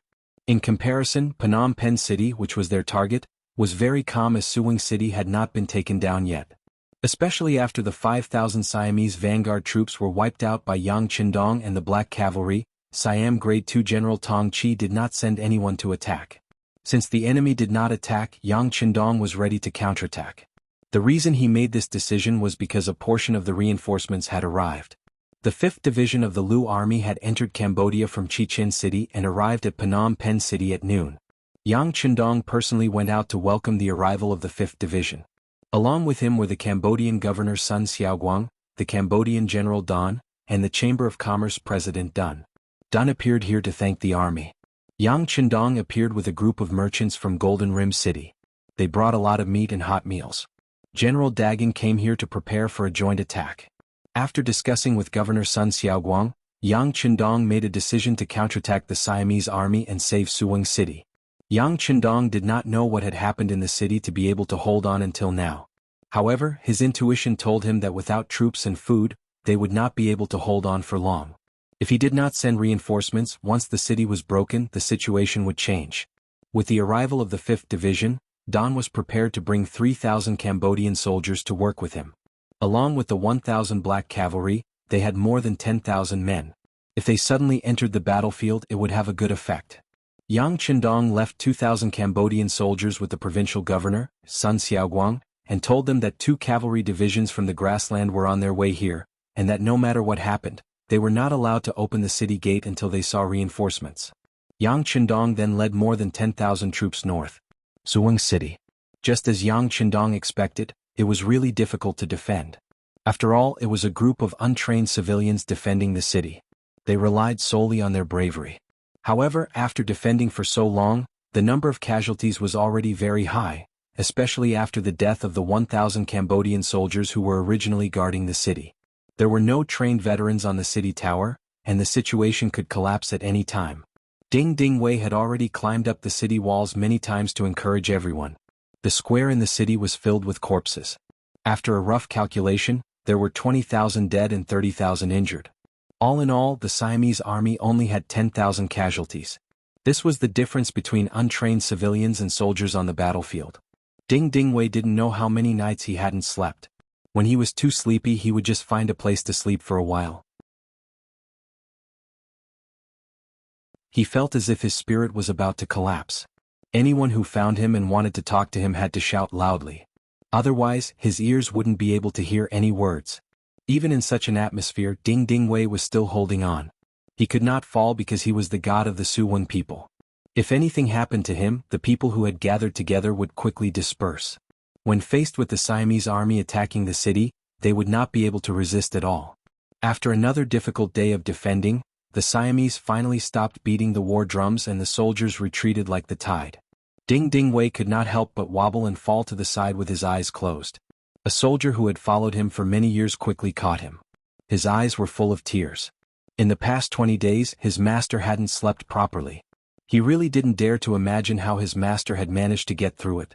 Taking advantage of the fact that no one was paying attention, he used his own body as a bed and let Ding Dingwei lean against him and fall asleep. Although the bodyguard was also very tired, he persisted. If possible, he wanted to persevere until dawn, just to let his master have a good sleep and replenish his energy. However, reality did not allow him to do so. Suddenly, there was movement in the night below the city walls. First, there was a burst of gunshots and shouts in the Siamese camp. It was chaos. Soon, a cavalry came to the south gate. Someone was shouting something. The sudden change in the battle was not something a small soldier could handle. Ding Dingwei, who was sleeping, was also awakened by the shouts. He opened his eyes and asked, "What's wrong? Where am I? What's going on? Is the enemy going to attack again?" "Master, the Siamese camp was suddenly in chaos. Then there was someone shouting at the south gate. No one knows what happened. The soldier wanted Ding Ding Wei to sleep for a while, but he knew that since something had happened, it could only be solved by his master. Let's go and take a look. Although Ding Ding Wei was still very sleepy, he had slept for more than 2 hours. He recovered a little. Following his duty, he walked to the south gate. At this moment, there were over 100 adult male citizens standing on the southern city gate. They held torches in their hands and looked at the cavalry below the city. All of them looked at each other but did not know what to do. Among them, one of the more impatient ones asked, "Have you sent for the deputy governor?" Yes. He should be here soon." They could not help but be anxious. The cavalry said that they were the 6th young master and asked them to open the gate immediately. They would help defend the city. Yang Chendong had many names. From the Dong Shui when he first arrived at the capital, to the war god when he defeated Walla's army, to the Duke of Loyalty, to the war god who came later, to the Heavenly Khan, to Bugnam of Gojoseon, and so on. However, there was a name that could be used anywhere, and that was the 6th young master. The 6th young master was a name that even the ordinary people under Yang Xie's rule knew. But most people had only heard of his name and had never seen him in person. Now that someone said that the 6th young master was outside the city, it inevitably attracted more attention. Some people were excited while others did not believe it. At this time, Suwing City was very dangerous. As the saying goes, a gentleman would not stand under a dangerous wall. They would probably avoid it as soon as possible. How could such a noble person risk his life? This was the reason why they did not want to believe it at all. But regardless of whether they believed it or not, wasn't their deputy governor Ding Ting Wei in the city? A high-ranking official like him should have seen the 6th young master before. Then wouldn't it be obvious if he was telling the truth? "Young master, we can't open the gate with explosives." Young Heir, who was among the cavalrymen at the foot of the city wall, saw that the city wall was still closed after a long time. He was worried that the Siamese soldiers who had been attacked would come after them, so he said anxiously, "No." Yang Chendong denied. "Suwing City has been defended until now because of the high walls. It was not easy to defend for so long. How can we blow it open? Let's wait." Although he didn't know what was going on in the city, Yang Chendong had a rough idea of what was going on with the help of the torch upstairs. It looked like they were all men dressed in commoners' clothes. Based on this, he could see how difficult it was to defend the city. He had even sacrificed his life for this place. How could he possibly blow up the city gates just to enter the city a little earlier? Yang Chendong did not allow it. Beta Persei could only anxiously say to Dao Xiao, the captain of the 2nd Guard team, "Send someone to inform Commander Xiao Yining. Let's hold them off for a while." In the blink of an eye, another 15 minutes passed. There was a commotion on the gate tower. Then a middle-aged man wearing a distinctive Chinese tunic suit appeared beside the torch. Yang Chendong looked up and recognized that this man was the deputy governor of Cambodia, Ding Ting Wei. "Bring me the torch." In order to let the other party see him clearly, Yang Chendong said to Beta Persei. Immediately, a torch was handed over. Yang Chendong personally held it in his hand. He first looked at himself, then shouted to the gate tower. "Deputy Governor Ding, I am Yang Chendong. Open the gate." With the light of the torch, Ding Ting Wei saw Yang Chendong and suddenly shouted, "Ah, it really is the 6th young master. Quick, open the gate." When the Phnom Penh dynasty surrendered, Yang Chendong went to Phnom Penh city and had a drink with the officials there. It was at that time that Ding Ting Wei saw Yang Chendong for the first time. He could not forget it. Although it was dark now, with the light of the torch, he still recognized him at a glance. After Ding Ting Wei confirmed his identity, the city was suddenly in chaos. Half of the people who could live in Suwing City were immigrants from outside, and the other half were the original natives. But no matter who it was, they did not know how many times they had heard the name of the 6th young master. Now that they finally had the opportunity to see the real person, and even get close to him, who would not be excited? Soon the south gate opened from the inside. The Heike followed closely to protect Yang Chendong as they walked into Suwing City. Behind them, 3,000 Cambodian soldiers and the 5th Master Lu also followed. Soon after, the south gate closed again and everything fell into silence again. At this moment the city was very lively. Under the leadership of Ding Ting Wei, a group of people guarding the city walked to the front of the horse team. When they were still some distance away, Ding Ting Wei bowed his head and kept shouting. "This official greets the 6th young master. Long live the 6th young master. Long live the 6th young master." This was a group of subjects who were used to the feudal dynasty. Yang Chendong had long been used to this. He turned over and dismounted, striding forward with his head held high. This action made Beta Persei and the Heike who were following him very nervous. Okay, don't follow so closely. These people have been guarding the city until now and have not surrendered. This shows their loyalty. How could they harm me? Yang Qindong felt that the black cavalry in front and behind him were not conducive to his actions at all. He could not help but frown. Young master, it's better to be safe than sorry. Beta Persei did not obey the order, but had his own set of rules.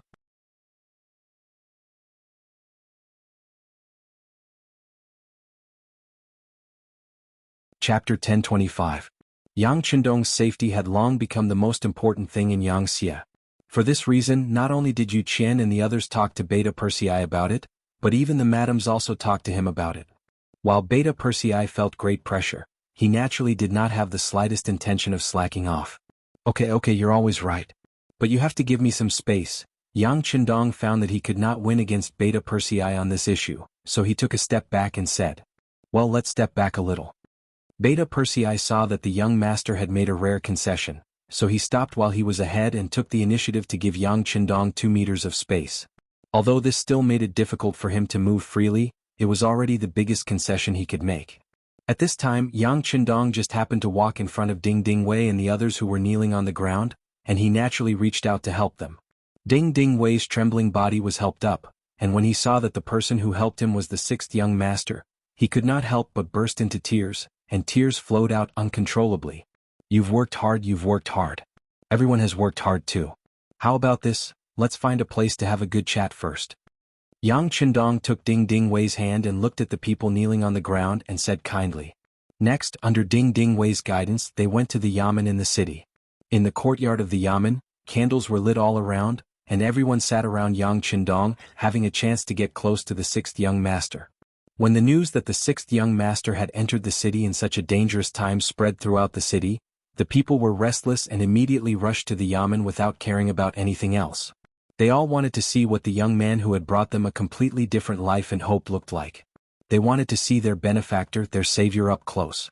Therefore, more and more people gathered outside the yamen, and in less than an hour, the number of people had exceeded 20,000. The situation could not be controlled by just 1,000 black cavalry soldiers. Beta Persei had to send people to find the commander of the 5th Division, Xiao Yining, and the 2nd Regiment commander, Yi Jia, arrived with 2,000 soldiers of the 2nd Regiment. Only then could they barely maintain law and order. Sitting in the courtyard, Yang Qindong also felt the enthusiasm of the people, but he also saw the danger. With so many people gathered here, it was easy to cause a group incident. Once someone was squeezed, the consequences would be unimaginable. He immediately said to Ding Ding Wei, "Go and talk to the people. They can send some representatives and I will receive them. But this courtyard is only so big and it can't accommodate too many people. Most of the people should go and rest immediately. I will be staying in Suing City for a while, and there will be many opportunities to meet with everyone." "Yes, 6th young master." Ding Ding Wei replied and turned to make arrangements. Yang Qindong took this opportunity to summon the commander of the 5th Division, Xiao Yining, and asked him about the defense of the city. 6th young master, the 1st Regiment commander, Dang Liming, has already ascended the tower and taken over the defense of the city. With the help of General De N and 3,000 Cambodian soldiers, there won't be any problems. Once a battle breaks out, the 3rd and 4th regiments can enter the battlefield at any time. You can rest assured.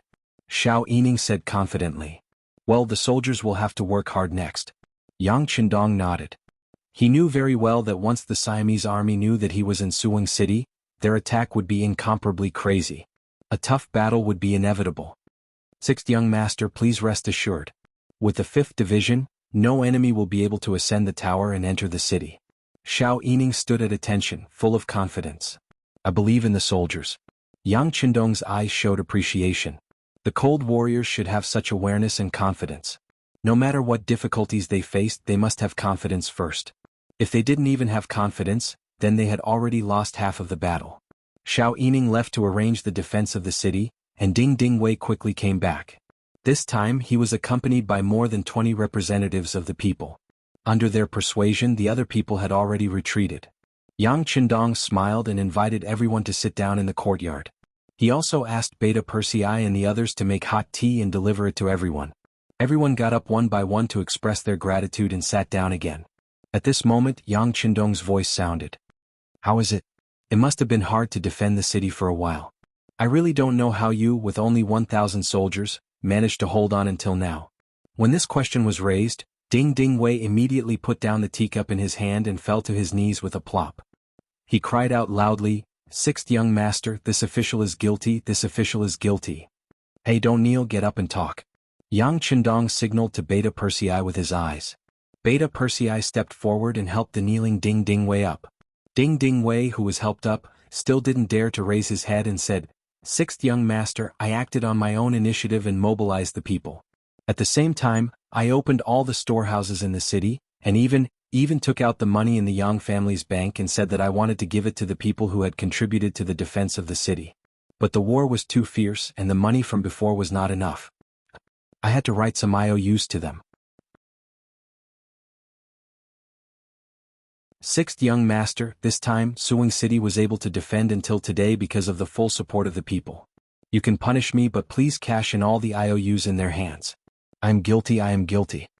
As he spoke, Ding Ding Wei continued to kowtow to the ground. Fortunately, Beta Persei was prepared and helped him up again. There was such a thing? Yang Qindong was also surprised. He thought that Ding Ding Wei must have used some method to get the people to help defend the city, but he didn't think that he would be so bold as to touch the Yang family's bank. Under normal circumstances, if someone dared to do such a thing, he would naturally be punished severely or even sentenced to death. But in times of war, in order to achieve one's goal, all rules could be broken. Otherwise, if the Siamese army really entered the city, the Yang family's bank would not be spared. Yang Qindong, who already had an idea, didn't immediately express his opinion.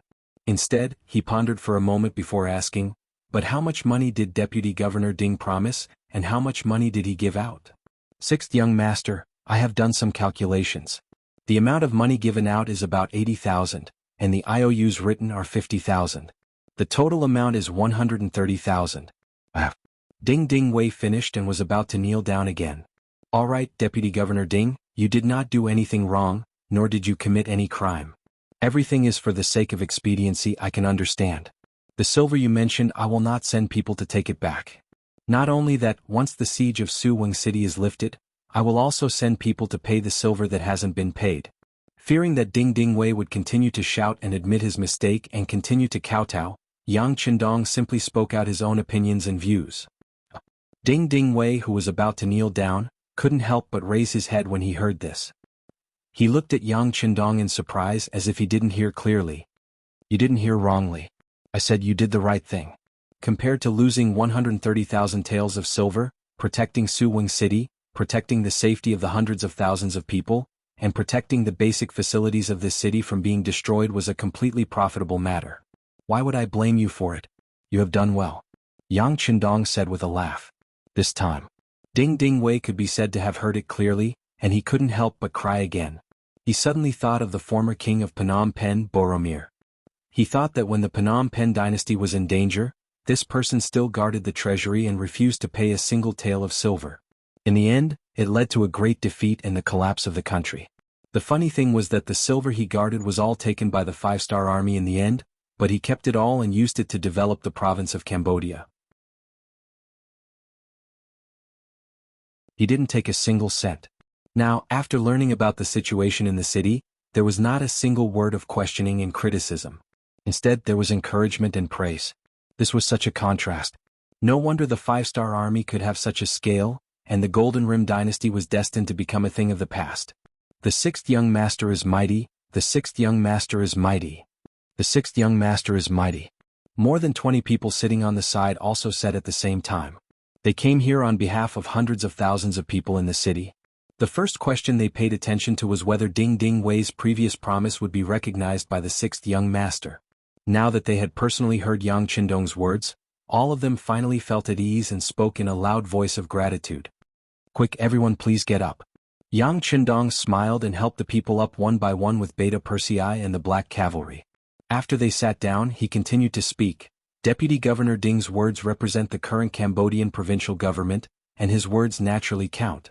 But in my opinion, this is far from enough. Not enough. Everyone was confused by Yang Qindong's words. Yes, far from enough. This time, Suing City has experienced this war and now it's June. The food planted by the people has been destroyed, and there will be no harvest at the end of the year. So how can the people live? In the long run, at the end of this year, more relief food will be transferred from other cities and distributed to the people for free. Not only that, but all the food planted next year and after the new year should be exempted from all taxes. After 3 years, the tax will be paid at 30% of the normal harvest. Yang Qindong said in a firm tone. If he wanted the people to settle down and use them for his own purposes, he must be anxious about their needs and think about their needs. Only in this way can the world be peaceful and the country prosper. Long live the sixth young master. Ding Ding Wei's expression was absent-minded for a while, but when he fully understood the meaning of Yang Qindong's words, he immediately knelt on the ground again and cheered.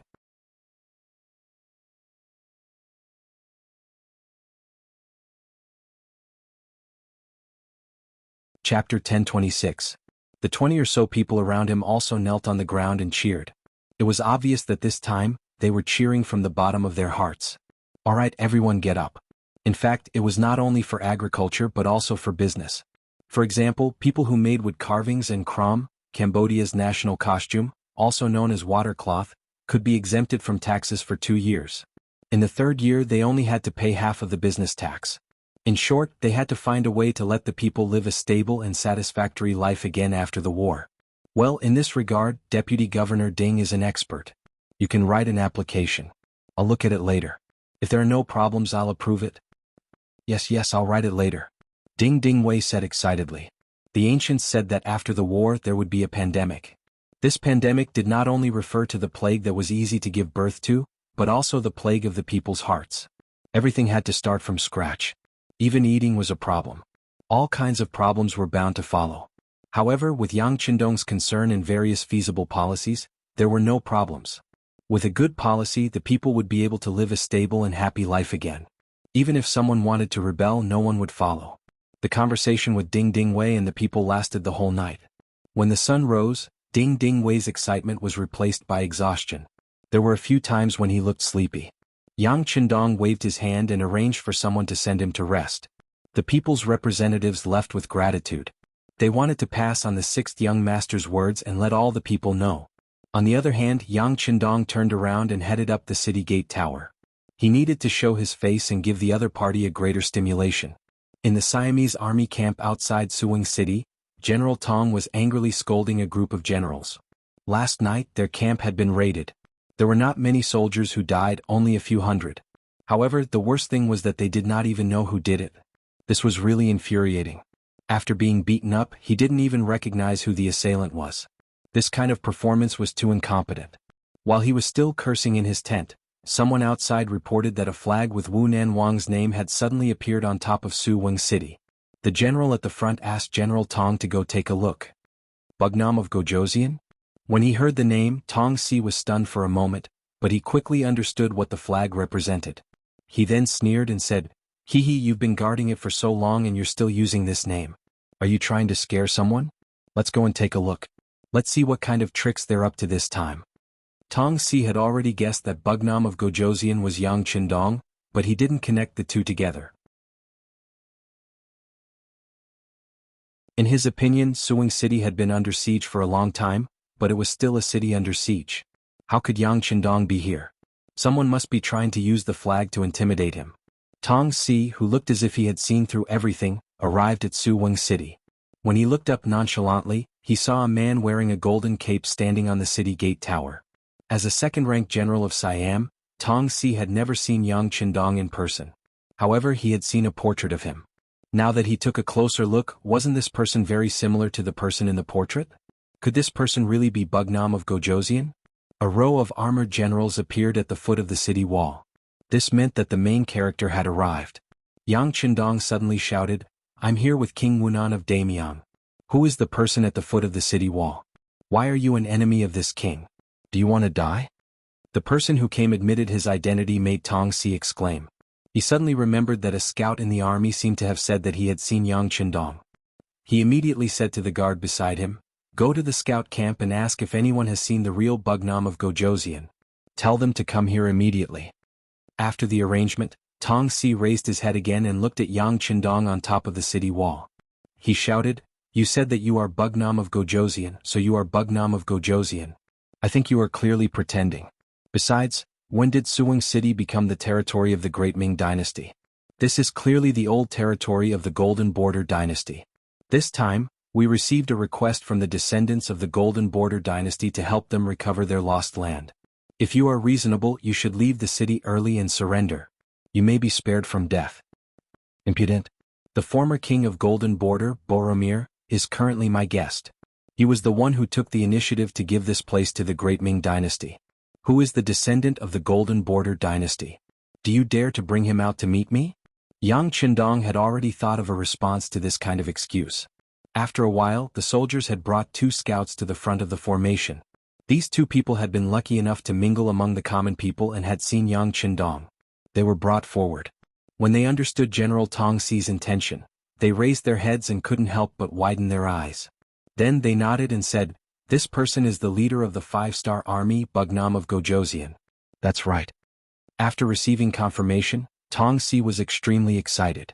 He didn't expect to be able to surround Bugnam of Gojosian. If he could capture this person alive, what kind of merit would it be? At this moment he was unable to restrain his excitement. When he thought about the attack on the camp last night, it must be closely related to Bugnam of Gojosian. However, there was one thing he couldn't understand. He clearly knew that Suwing City was heavily surrounded, so why did he still stay here? Could it be that the reason why Suwing City couldn't be taken was because of this person? Could it be that last night's sneak attack was to rescue him? All kinds of thoughts jumped out in his mind. Tong Si's face alternated between red and white. This was not because he was angry but because he was excited and excited. Not only him, but the other generals around him were also very excited when they found out that the person wearing the golden cloak was the country's biggest enemy, Bugnam of Gojosian. A few generals couldn't help but volunteer, "General, please give the order. We will definitely do our best to take down the city and capture Bugnam of Gojosian to present to His Majesty." "Yes, General, we are also willing to take the initiative to fight." Tong Si, who was also excited, knew that no matter who captured Bugnam of Gojosian, he would be heavily rewarded. He immediately nodded and agreed, "Okay, after we go back we will have a good discussion on how to attack the city." Yang Qindong's eyesight was very good. He saw the reaction of Tong Si and the people around him. He knew that it was time to add fuel to the fire, so he shouted loudly, "This king, in the name of Bugnam of Gojosian, requests that you immediately withdraw your troops. This way I will still be good friends with Siam. Otherwise, once this matter is over, it will be time to conquer Siam. May I ask if you can bear this responsibility?" These words sounded like a threat, but it gave a feeling of strength in appearance and weakness in heart. It was as if Yang Qindong was no longer able to defend the city, so he had no choice but to use his status to suppress them and force them to withdraw. Tong Si did not give any answer to Yang Qindong's threat. He turned and left.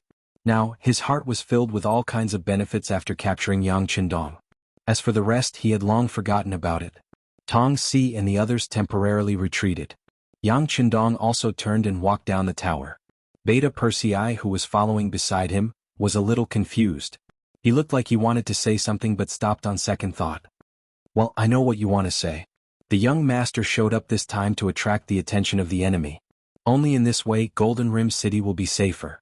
Only in this way the nearby cities will not be plunged into misery and suffering. Yang Qindong explained why he had appeared. In fact, that was exactly what he was thinking. In the face of the sudden attack of the Siamese army, Cambodia province was indeed greatly damaged. He did not appear here before, so naturally he did not have the strength to catch them. But since he was here, he had to end this situation. It was a pity that he had limited military strength, so he could only use himself as bait to attract the enemy. After the reason was clear, Beta Persei showed a look of surprise. Then, as if he had thought of something, he said anxiously, "Young master, if this is the case, then Suwing City is really in danger?" Yang Qindong stopped moving forward and turned to ask Beta Persei, "What danger is there to speak of? With you and Master Lu here, can't you defend Suwing City?" "As long as Beta Persei is alive, I will never let anyone threaten the safety of the young master. Haha, you should keep your life. Otherwise Kikij will come after me." Yang Qindong smiled and patted Beta Persei on the shoulder, then laughed and left. This scene made Beta Persei very excited. Then his eyes became very determined. Since the young master dared to risk his life, then there was no reason for him to hesitate. Of course he would accompany him all the way and give it his all. Tong Si returned to the camp with a group of generals. Then he couldn't help but laugh excitedly. Good, I didn't expect Bugnam of Gojoseon to be in Suwon City. This is really a gift from God. That's right. The other generals nodded in agreement, their faces filled with excitement. Good, since Bugnam of Gojoseon is in front of us and is heavily surrounded, then we must not let go of this opportunity to capture him alive. If we can't, we can kill him, but we can't let him escape again. In this way, I order all the soldiers that were sent to the surrounding towns to come back and concentrate on attacking Suwon City. At the same time, send this news back to the country and ask for more reinforcements and artillery. As long as we can take down Bugnam of Gojoseon, it will be worth it no matter how big the price is. Yes, it's worth it. The other generals also agreed, and then a burst of proud laughter came from the military tent. On the city tower of Suwon City, 3,000 Cambodian soldiers had been distributed on each tower, ready to defend the city with all their strength. Not only that, there were more than 10,000 people in the city gathered together and asked to defend the city together.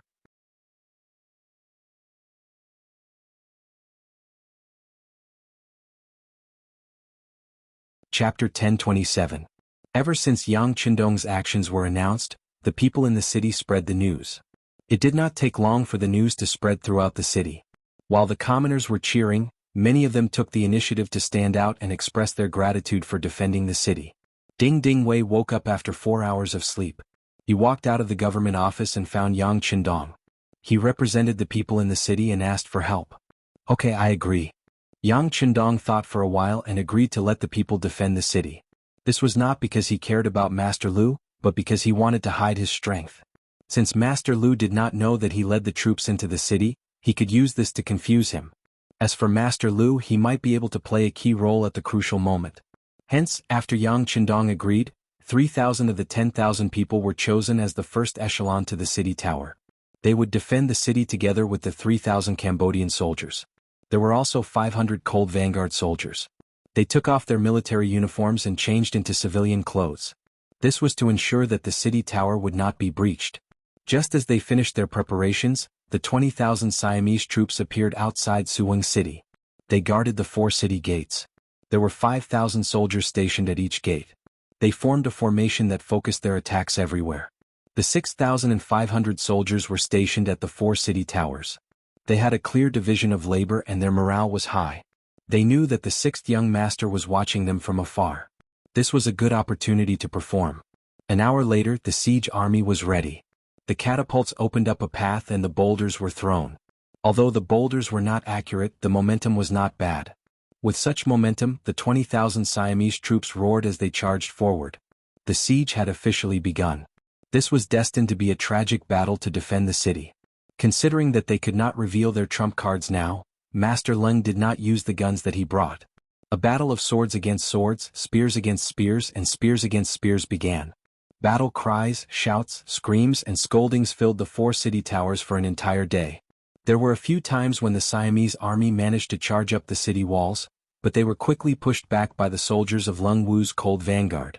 With Yang Chindong as bait, the Siamese army did not stop attacking. By the time it was dark and they had to retreat, the Siamese army had left behind more than 6,000 dead bodies and countless wounded. Successfully defending the city gate tower was not without a price. Out of the 3,000 Cambodian soldiers and the 3,000 civilians in the city, the number of casualties reached 2,000. Even the 500 Cold Vanguard warriors lost nearly 10 people, and more than 30 were injured. Yang Chindong had already expected that people would die in a war, not to mention that he had given up on the advantage of his musket. However, he could still afford such a loss. What he needed now was time for reinforcements to arrive. The reinforcements he was waiting for were the 1st Cavalry Division and the 1st Cavalry Division of the new army. There were nearly 20,000 people in total. From the moment Yang Chindong learned that the Siamese army had launched an attack, he sent a telegram to the grasslands 1st city. The 2 divisions also left the grasslands Benyugan-Dusi area on the 3rd day after receiving the telegram, which was also Liaodu, and headed towards North Korea. The North Korean government also immediately prepared transport ships. When they arrived, they set sail for the south at high speed. Just as they were about to reach their destination, the telegram operator sent another message. The sixth young master had entered Suwing City and was surrounded by 100,000 Siamese soldiers. He could be in danger at any time. Spread the news to every soldier. When we reach the shore, everyone is to advance at full speed. Anyone who slacks off will be beheaded. The eyes of the 1st Division of the Under Heaven Cavalry Division, Tianhu, shone brightly as he spoke with an unquestionable tone. Lu Zhua, the commander of the 1st Cavalry Division of the new army, also gave the same order. In an instant, the cavalry of the two divisions became extremely nervous. They constantly checked their equipment in order to reach Suwing City as quickly as possible and save the sixth young master from danger. When the news of Yang Qindong being trapped in Suwing City reached Wanxiang City, Luan Shaochen and the others could no longer sit still. Luo Pe, the commander of the Second Army, received more than 10 letters of challenge from his subordinates. Without exception, all of them requested to lead troops to Suwing City. Luo Pe suppressed all of them. The safety of Wanxiang City was more important to him. As for Suwing City, he believed that the sixth young master had already made arrangements. If he sent troops to save Suwing City and abandon Wanxiang City, he would really be a sinner. Speed up the deployment of troops. I don't care what the reason is, all troops must gather within 7 days. Otherwise they will all be severely punished. Wan Shaochen was rarely angry. He could understand Yang Qindong's actions. This could indeed draw the attention of Siam to Suwing City, but at the same time, it was also very risky. At the end of the day it was because they did not have enough troops. Otherwise, why would the sixth young master take the risk himself? Since Yang Qindong had previously handed the huge Lao province to him, at this crucial time, he had to use all of his abilities to repay the favor. The deployment of troops had not been going on for a day or two. According to Luan Shaochen's instructions, he had arranged for a certain number of soldiers to be recruited in every city in Lao province.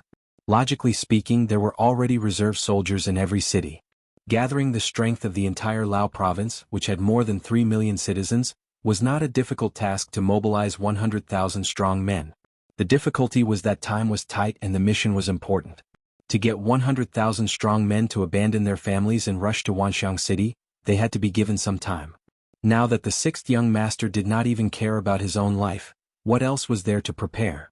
If not for the fact that he had to consider the distance between the cities, he would not even give them 7 days.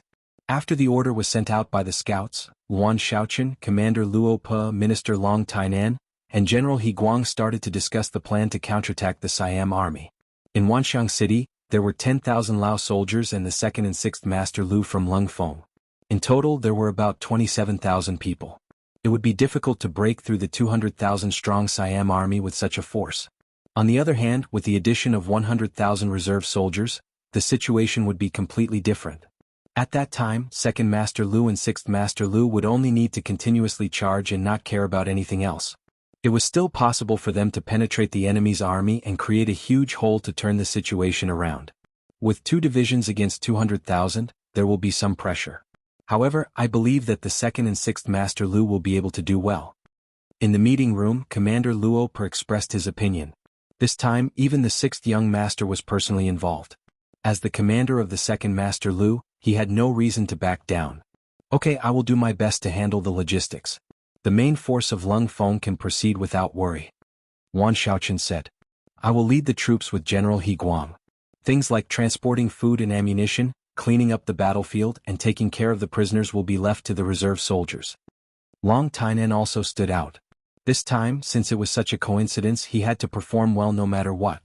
He could use this opportunity to satisfy his addiction of leading troops. The 3 main characters were assigned their respective tasks. Next, it was time to take care of the public affairs. Those who needed to prepare the resources would prepare the resources and those who needed to mobilize the soldiers would mobilize the soldiers. In Wanxiang City, a storm was brewing. In Suwing City, after Yang Qindong appeared, they defended the city for another 8 days. In these 8 days, less than 1,000 of the Cambodian soldiers were left. The rest were either dead or injured. The citizens of Suwing City also paid the price of more than 4,000 lives and more than 5,000 injured. Even the soldiers of the 5th Master Lu's Lungfeng suffered more than 100 casualties. After 6 days of intense defense, they had used up all the resources that were originally used to defend the city. Fire, oil, wood, stones, and even bows and arrows were all used up. They had also used up almost all the men in Suwon City. More than half of the adult men had gone up the city walls and participated in the battle. The losses were not small. Although Ding Dingwei was still doing agitation work and wanted the other half of the men to also participate in the siege, he was still politely rejected by Yang Qindong. In this battle, Suwon City had sacrificed too much. The citizens joining the army was a voluntary matter. It was not something that could be forced.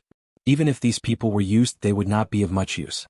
Moreover, he had been to the square more than once these days. There were many corpses and many injured people there. Many of them were untrained commoners. They were only men. Forcing them to fight with their lives on the city tower was a little too unreasonable. Sixth young master, we do not have enough soldiers. If we do not rely on them, how are we going to defend the city when the Siamese army is so fierce? Ding Dingwei could understand Yang Qindong's love for the citizens. However, for the sake of the bigger picture, he could not help but make another suggestion. We have the 5th Master Lu to defend the city. At the very least, we have my 1,000 black cavalry. They are only citizens and have not undergone any training. Most of them will die. Yang Qindong's voice was full of determination. After he finished speaking, he waved his hand decisively. Well, it's settled. If Deputy Governor Ding is interested, you can consider organizing a reserve army and prepare to capture prisoners on the battlefield. Sixth young master, what are you planning to do? Ding Dingwei seemed to have thought of something. That's right. I don't plan to defend the city anymore. Let's kill our way out, attract the enemy's attention and disrupt their plans. Perhaps this will increase our chances of victory. Yang Qindong nodded silently. He did not like to be attacked passively. Seeing that the citizens in the city were almost exhausted, if he continued to defend the city, it would only increase the number of deaths. He did not want to be known as a person who took advantage of the citizens if they won the war. Of course, the most important thing was that the 1st Cavalry Division and the 1st Cavalry Division of the new army had sent a telegram saying that they had successfully landed at the port of Baji and would arrive here in 2 or 3 days. That would be the time for him to launch an all-out counterattack.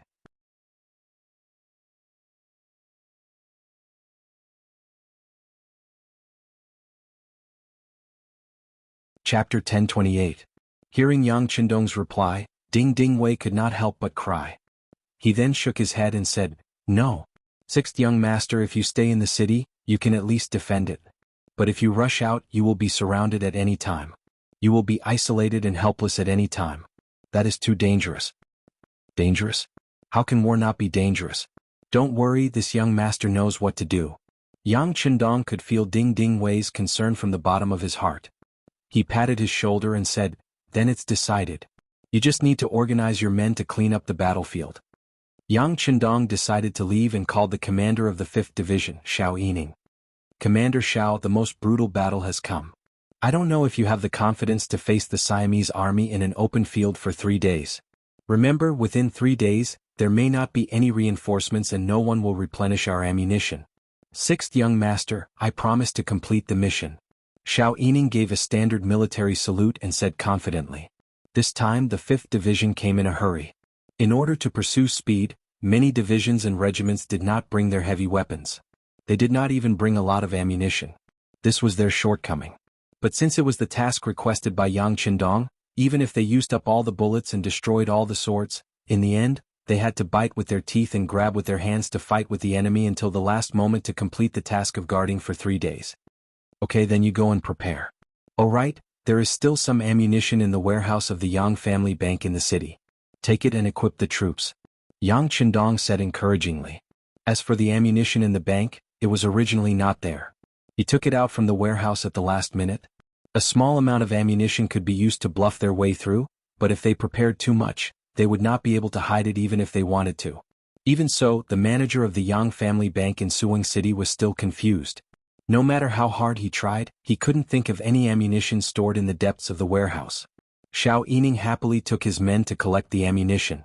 In Yang Qindong's opinion, with the help of these ammunition, there would be no problem in defending the upper 3 days against the cold weapon army armed with sabers, spears, swords and sticks. Little did he know that this time he was not facing less than 100,000 Siamese soldiers, but more than 200,000 Siamese soldiers. Ever since Tong Si saw Yang Qindong appear in Suwon City, he sent someone to send the news back. Then he used his authority to mobilize the Siamese army behind him. When the news reached Bangkok, King Ili Chi immediately mobilized 150,000 troops towards Suwing City, along with 50 cannons. These cannons were originally intended to be used in the siege of Golden Rim City, but because they were too cumbersome, the transportation was delayed for some time. Today, all the cannons had been transported, and the first 20,000 cavalrymen had also arrived. After 6 days of siege, along with the previous losses, Tong Si's army of 100,000 had lost 10,000 men, with another 10,000 injured, leaving 80,000 men. However, as he continued to mobilize his troops, he managed to gather another 30,000 men. Now, with the addition of the 20,000 cavalrymen that had just arrived, the total number of soldiers had reached 130,000. Not only that, according to the news brought by the cavalrymen, in the next 2 days, another 130,000 reinforcements would arrive. This was equivalent to a total of 200,000 soldiers, which was very close to the number of civilians in Suwing City. With sufficient troops, cannons and cavalrymen, Tong Si was filled with confidence. He was already prepared to go all out to attack the city tomorrow. He wanted to send the main force of the army tomorrow and fight for a decisive battle. Tong Si did not know that Yang Qindong had already prepared for battle outside the city. Similarly, Yang Qindong did not know that more reinforcements had arrived as well as 50 more cannons. This directly led to many accidents and fierce battles in the following battle. Tong Si was prepared to launch an all-out attack tomorrow morning, while Yang Qindong was prepared to break out of the city in the middle of the night. This kind of unintentional timing difference allowed them to protect Suwing City. In a sense, it could be considered a victory. The sky had already darkened, and the Lu 5th Division and the 1,000 black cavalry that were preparing to leave the city with Yang Qindong had already made all kinds of preparations. However, just as they were about to leave the city, Ding Ding Wei, General De En, and the civilians of the city lined up on both sides of the road to send them off. In order to protect Suwing City, the news of the 6th Young Master's decision to lure the enemy out of the city had already spread throughout the city. The citizens who heard the news were extremely touched and came out to send him off to express their gratitude as ordinary citizens. Haha. Yang Qindong, who was already wearing a golden cloak, rode on the white dragon and smiled at the civilians who came to send them off. He could understand the feelings of the people at this moment, but he did not know what to say other than to say, "Go back." He entered the city alone, and it was true that he risked his life to lure the enemy. It was also true that he took the opportunity to protect the surrounding cities from attack. But all of this was achieved at the cost of the lives of the people of Suwing City. In a way, he had let down the people here. But they still sent him off with gratitude, so what else could he say? Only when he saw Ding Ding Wei and Da En did he say a few more words. "I will go out this time to make my name known." Logically speaking, the Siamese army should not attack the city. But you can't be careless. The city gates must be closed. When you see the red signal flare in the sky, that is when you can leave the city. Understand? 6th Young Master, don't worry. We will remember. But you must be careful. Ding Ding Wei and Da En said with tears in their eyes. Don't worry. With the 5th Lu Division and the Black Cavalry, no one can hurt the young master. Ah. Yang Qindong's laughter was still echoing in the air. His words made the Black Cavalry and the soldiers of the 5th Lu Division proud. They would definitely not let anyone harm a single hair on the 6th Young Master. This was their mission and mission. In order to complete this mission, they were even willing to give up their lives. While his laughter was still echoing in the air, the city gates of Suwing City were opened. The Black Cavalry led the charge out, followed by the soldiers of the 5th Lu Division. After that, the city gates were closed, cutting off Yang Qindong's escape route. The Black Cavalry suddenly came out of the city and launched a fierce attack on the Siamese army's camp. For a moment, the sound of people shouting and horses neighing could be heard. In the main tent of the Siamese army, Tong Si was lying down. He had just fallen asleep when he was awakened by the battle cries. Then a subordinate came to report that someone was breaking out of Suwing City, led by a group of cavalry. After hearing the news, Tong Si put on his armor and said loudly, "It must be Yang Qindong trying to break out of the encirclement. Isn't it a little too late to escape now? Order the other city gates to not move, in case the enemy is trying to lure us away. Order 20,000 cavalry to move out and order the cannons to fire in that direction. Order 50,000 mobile troops to be ready. They will depart with me in half an hour. General, fire the cannons now. There are still many of our brothers outside the southern gate." The messenger could not help but panic when he heard the order. "It doesn't matter. Losing some men to kill Yang Chendong is worth it no matter how I look at it. Let's just carry out this order, Tong Si said without hesitation. At this moment the only goal in his mind was to kill Yang Chendong. In order to achieve this goal, everything else could be sacrificed. Outside the southern gate, the Black Cavalry led the charge into the enemy's camp and launched a frenzied attack on the 5,000 Siamese soldiers. With every swing of their swords, the Siamese soldiers fell to the ground one by one. Their corpses were strewn across the ground, emitting the stench of blood. The Black Cavalry was brave and fierce. The 5,000 Siamese soldiers were no match for them. Very quickly, other than those who were killed, the rest of the Siamese soldiers escaped without a trace. Yang Chendong, who had also killed a few enemies on his horse, chuckled. He then ordered the 5th Lu Division to leave immediately and head towards the barren hills in the southwest direction. He had landed there when he arrived and it was a good place to attack and defend.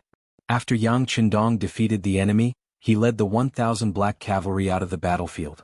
The 1st, 2nd and 3rd regiments of the 5th Lu Division left with them. Only the 4th Regiment stayed behind to cover the rear. The 4th Regiment was the cause of the accident. The 4th Regiment commander, Ru Kai, followed the original plan and walked at the back to ensure the safety of the army. The group didn't seem to be in a hurry and Ru Kai didn't seem to be in a hurry either. With the gun in his hand, he was confident that he wouldn't be afraid even if the enemy chased after him. As long as he could hold them off for a while, the barren hills a dozen li away from the city would form an effective defensive formation. At that time he would be absolutely safe. Ru Kai was very confident, but he had forgotten one thing. Or rather, he had overlooked one thing. What if the other party also had firearms? This was a common problem not only for Ru Kai but also for most of the officers and soldiers of the Cold Front. They were used to fighting enemies who did not have firearms.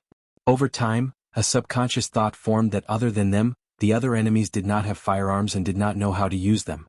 It was this bad habit that led to the problem. Just as the 4th Regiment was moving towards the barren hills, the sound of cannons suddenly rang out.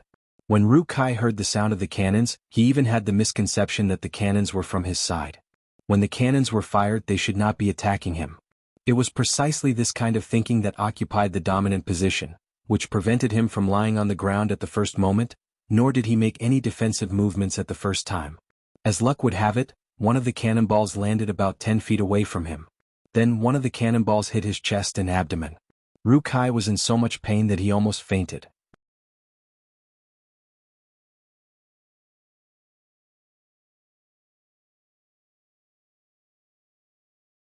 Chapter 1029.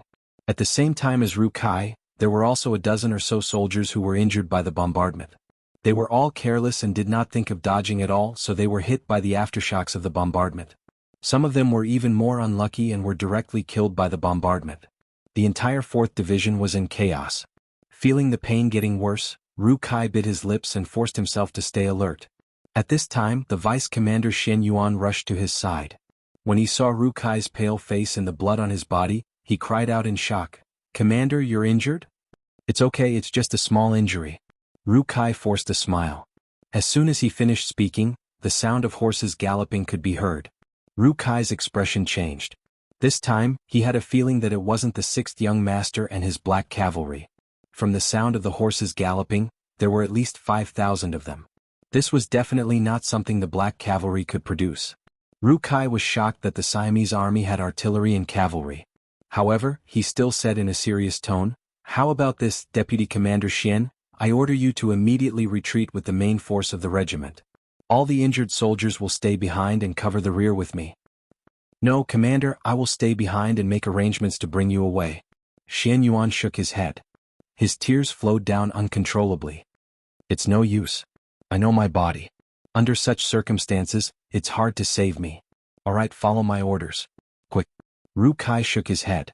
He knew that if he gave the order, Shen Yuan would really stay behind to cover the rear. However, he didn't want to leave the hope of survival to himself and push his comrades to their deaths. Not to mention he was already half dead.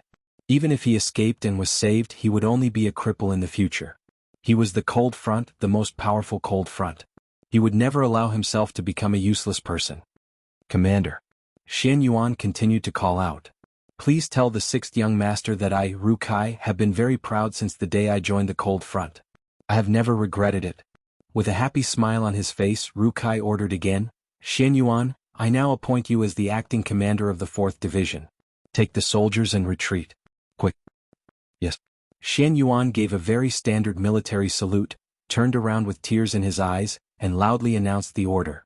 Many soldiers had already noticed everything that had happened here, but military orders were obeyed. At this moment, everyone could not stay here any longer. Many soldiers saluted in the direction where Ru Kai had fallen in the night, and then the main force of the regiment began to retreat rapidly. Just as Xian Yuan retreated with the main force of the 4th Regiment, another rumbling sound of cannons rang out. Ru Kai and the others who were already prepared for this, lay down on the ground and dodged the cannons that had no target this time. When they raised their heads, the sound of horse hooves was already very close to them. Ru Kai, who was holding the 95 style in his hand, laughed and said to the dozens of comrades around him, "Come on, let us enjoy the last battle to our heart's content, let us fight." Da-da-da. Da-da-da-da. In the dark night, the sound of gunfire continued to ring out, flying towards the approaching Siamese cavalry. Screams of agony rose one after another, until all the bullets and magazines on his body were used up. Only then did Ru Kai let out a long sigh of relief. Then his right hand went to his waist and took out a grenade. He shouted to the others, "Take out your grenades. Even if we die, we can't let our weapons fall into the enemy's hands." "Yes, sir." All the soldiers who stayed behind replied in unison. Not long after, the sound of horse hooves approached again.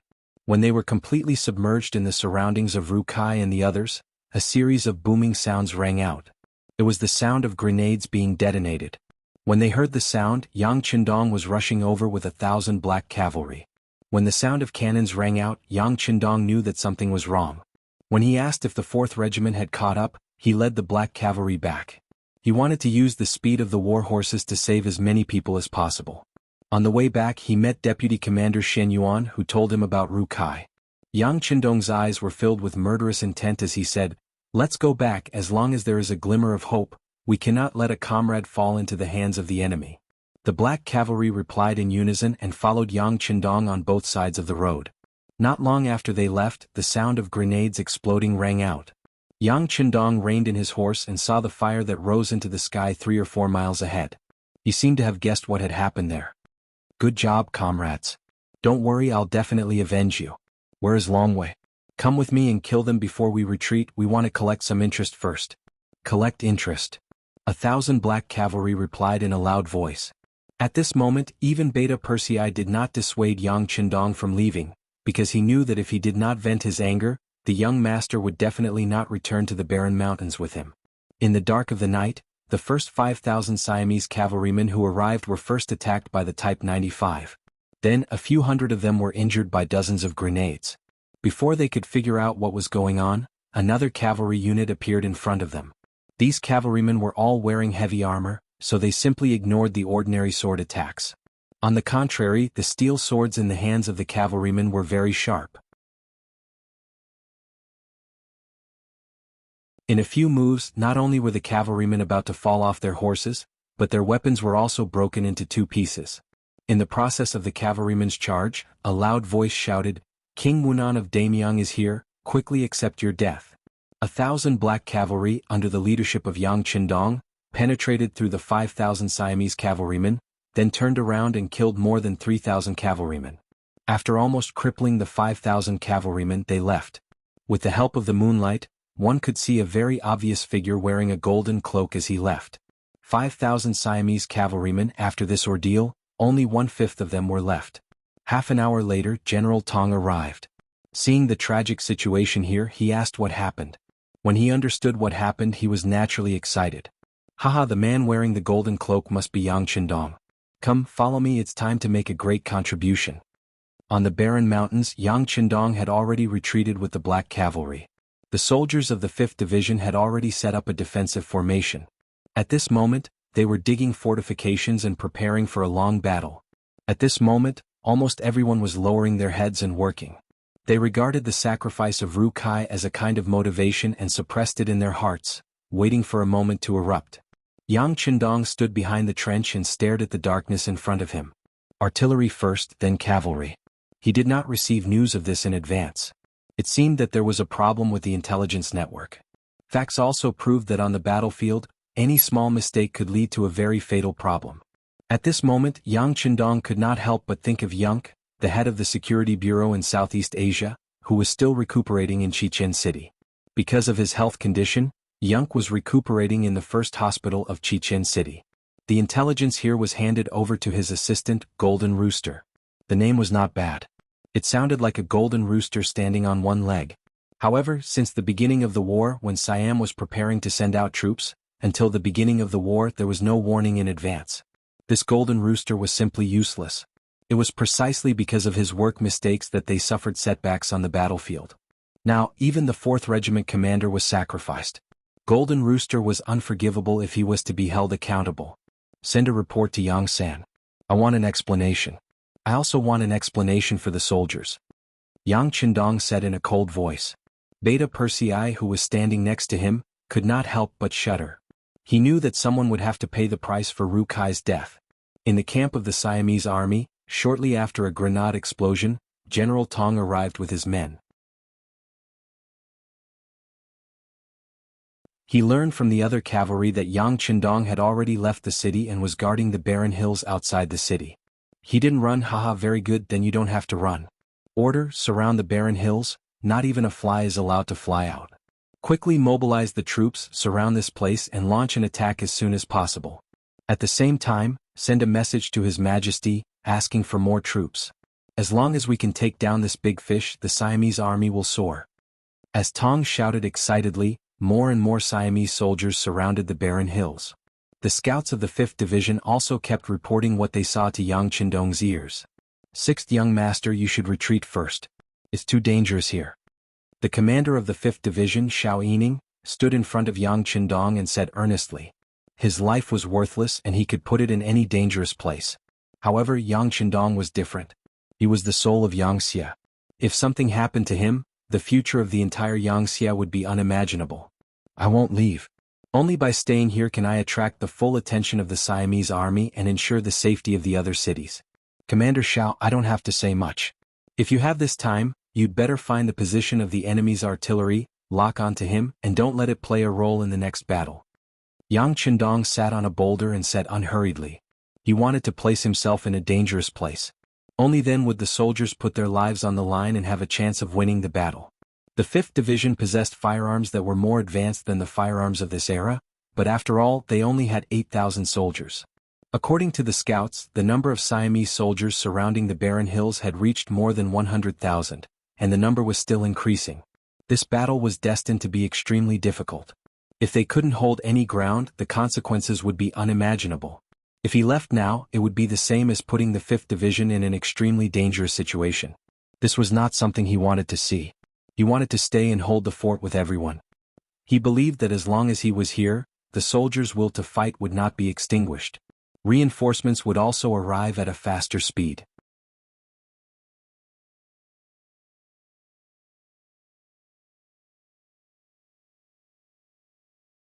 Chapter 1030. After all, there were more than 10 times, 20 times, and possibly even more enemies. Even if they were fully equipped with firearms, once the enemy decided to fight without regard for their lives, the firearms wouldn't be able to withstand it. The firearms would be fine, but they wouldn't have enough bullets. This was destined to be a fierce battle, a huge battle. Hearing Yang Chendong's determination, Xiao Yining could only sigh and leave. Since the 6th Young Master was not willing to leave, he would not allow any enemy to reach the barren mountain, even if he had to sacrifice his life and the entire 5th Division. The Siamese soldiers continued to surround the mountain. A night passed and then a morning passed. At noon, the barren mountain was finally surrounded. If they wanted to escape from any direction, they would have to face at least 30,000 enemies. When Tong Si completed the encirclement, the final attack began. At 1 o'clock in the afternoon, the sound of war drums could be heard from all around the barren hills. Then, soldiers in Siamese uniforms appeared from all directions. They were either holding swords, spears, or swords and shields. They approached the barren hills from all directions. The sound of war drums could be heard in all directions, guiding the Siamese soldiers forward step by step. Looking down from the top of the barren mountain, one could see the enemy's silhouettes. They were like ants as they approached. 1,000 meters, 800 meters, 600 meters.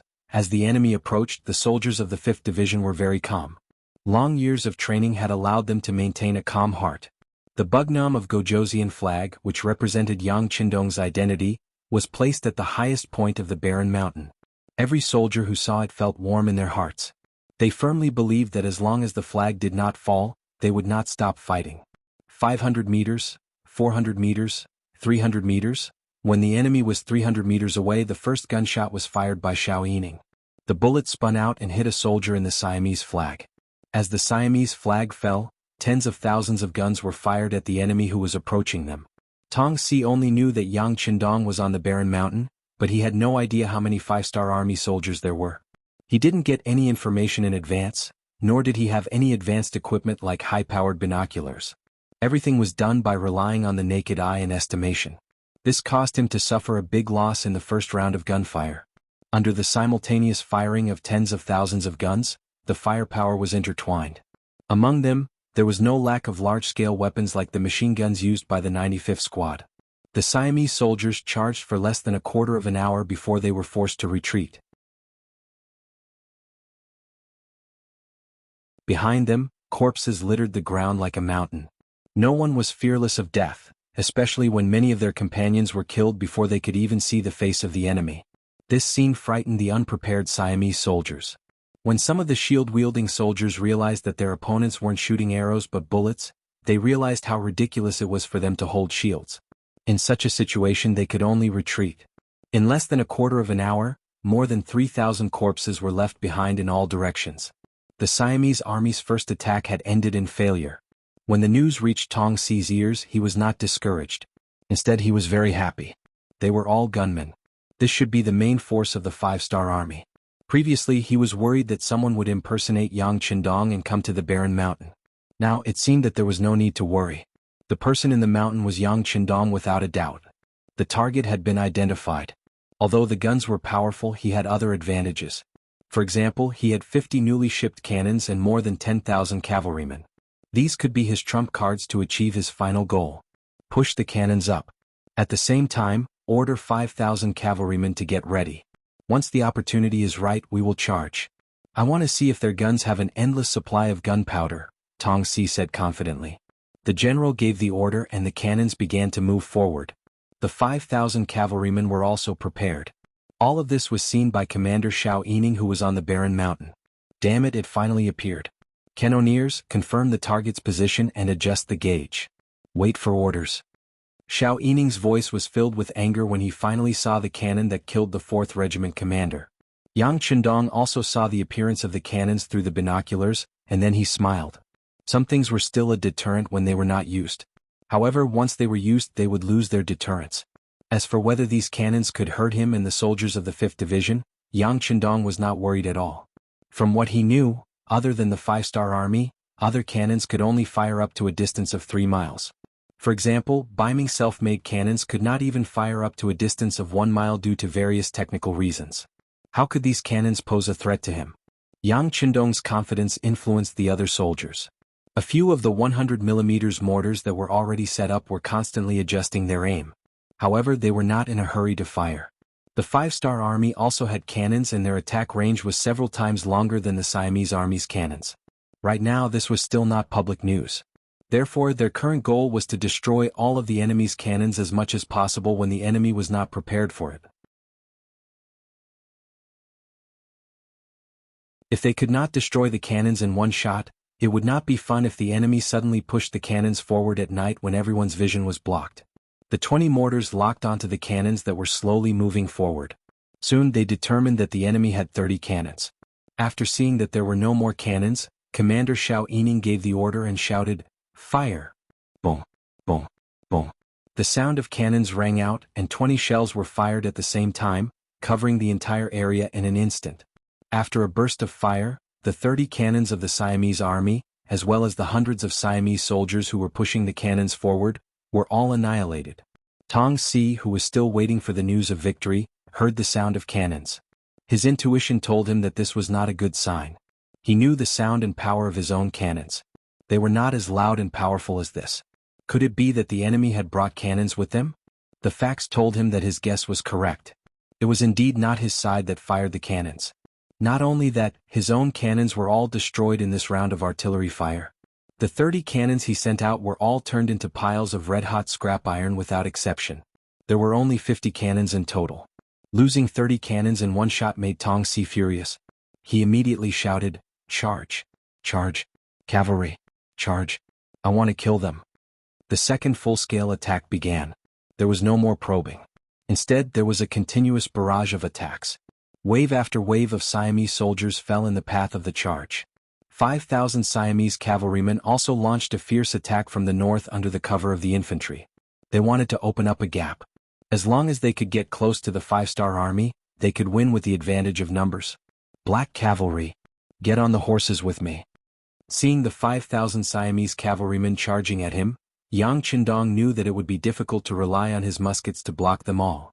Thus, he leaped onto his horse and led 1,000 black knights to launch a counterattack.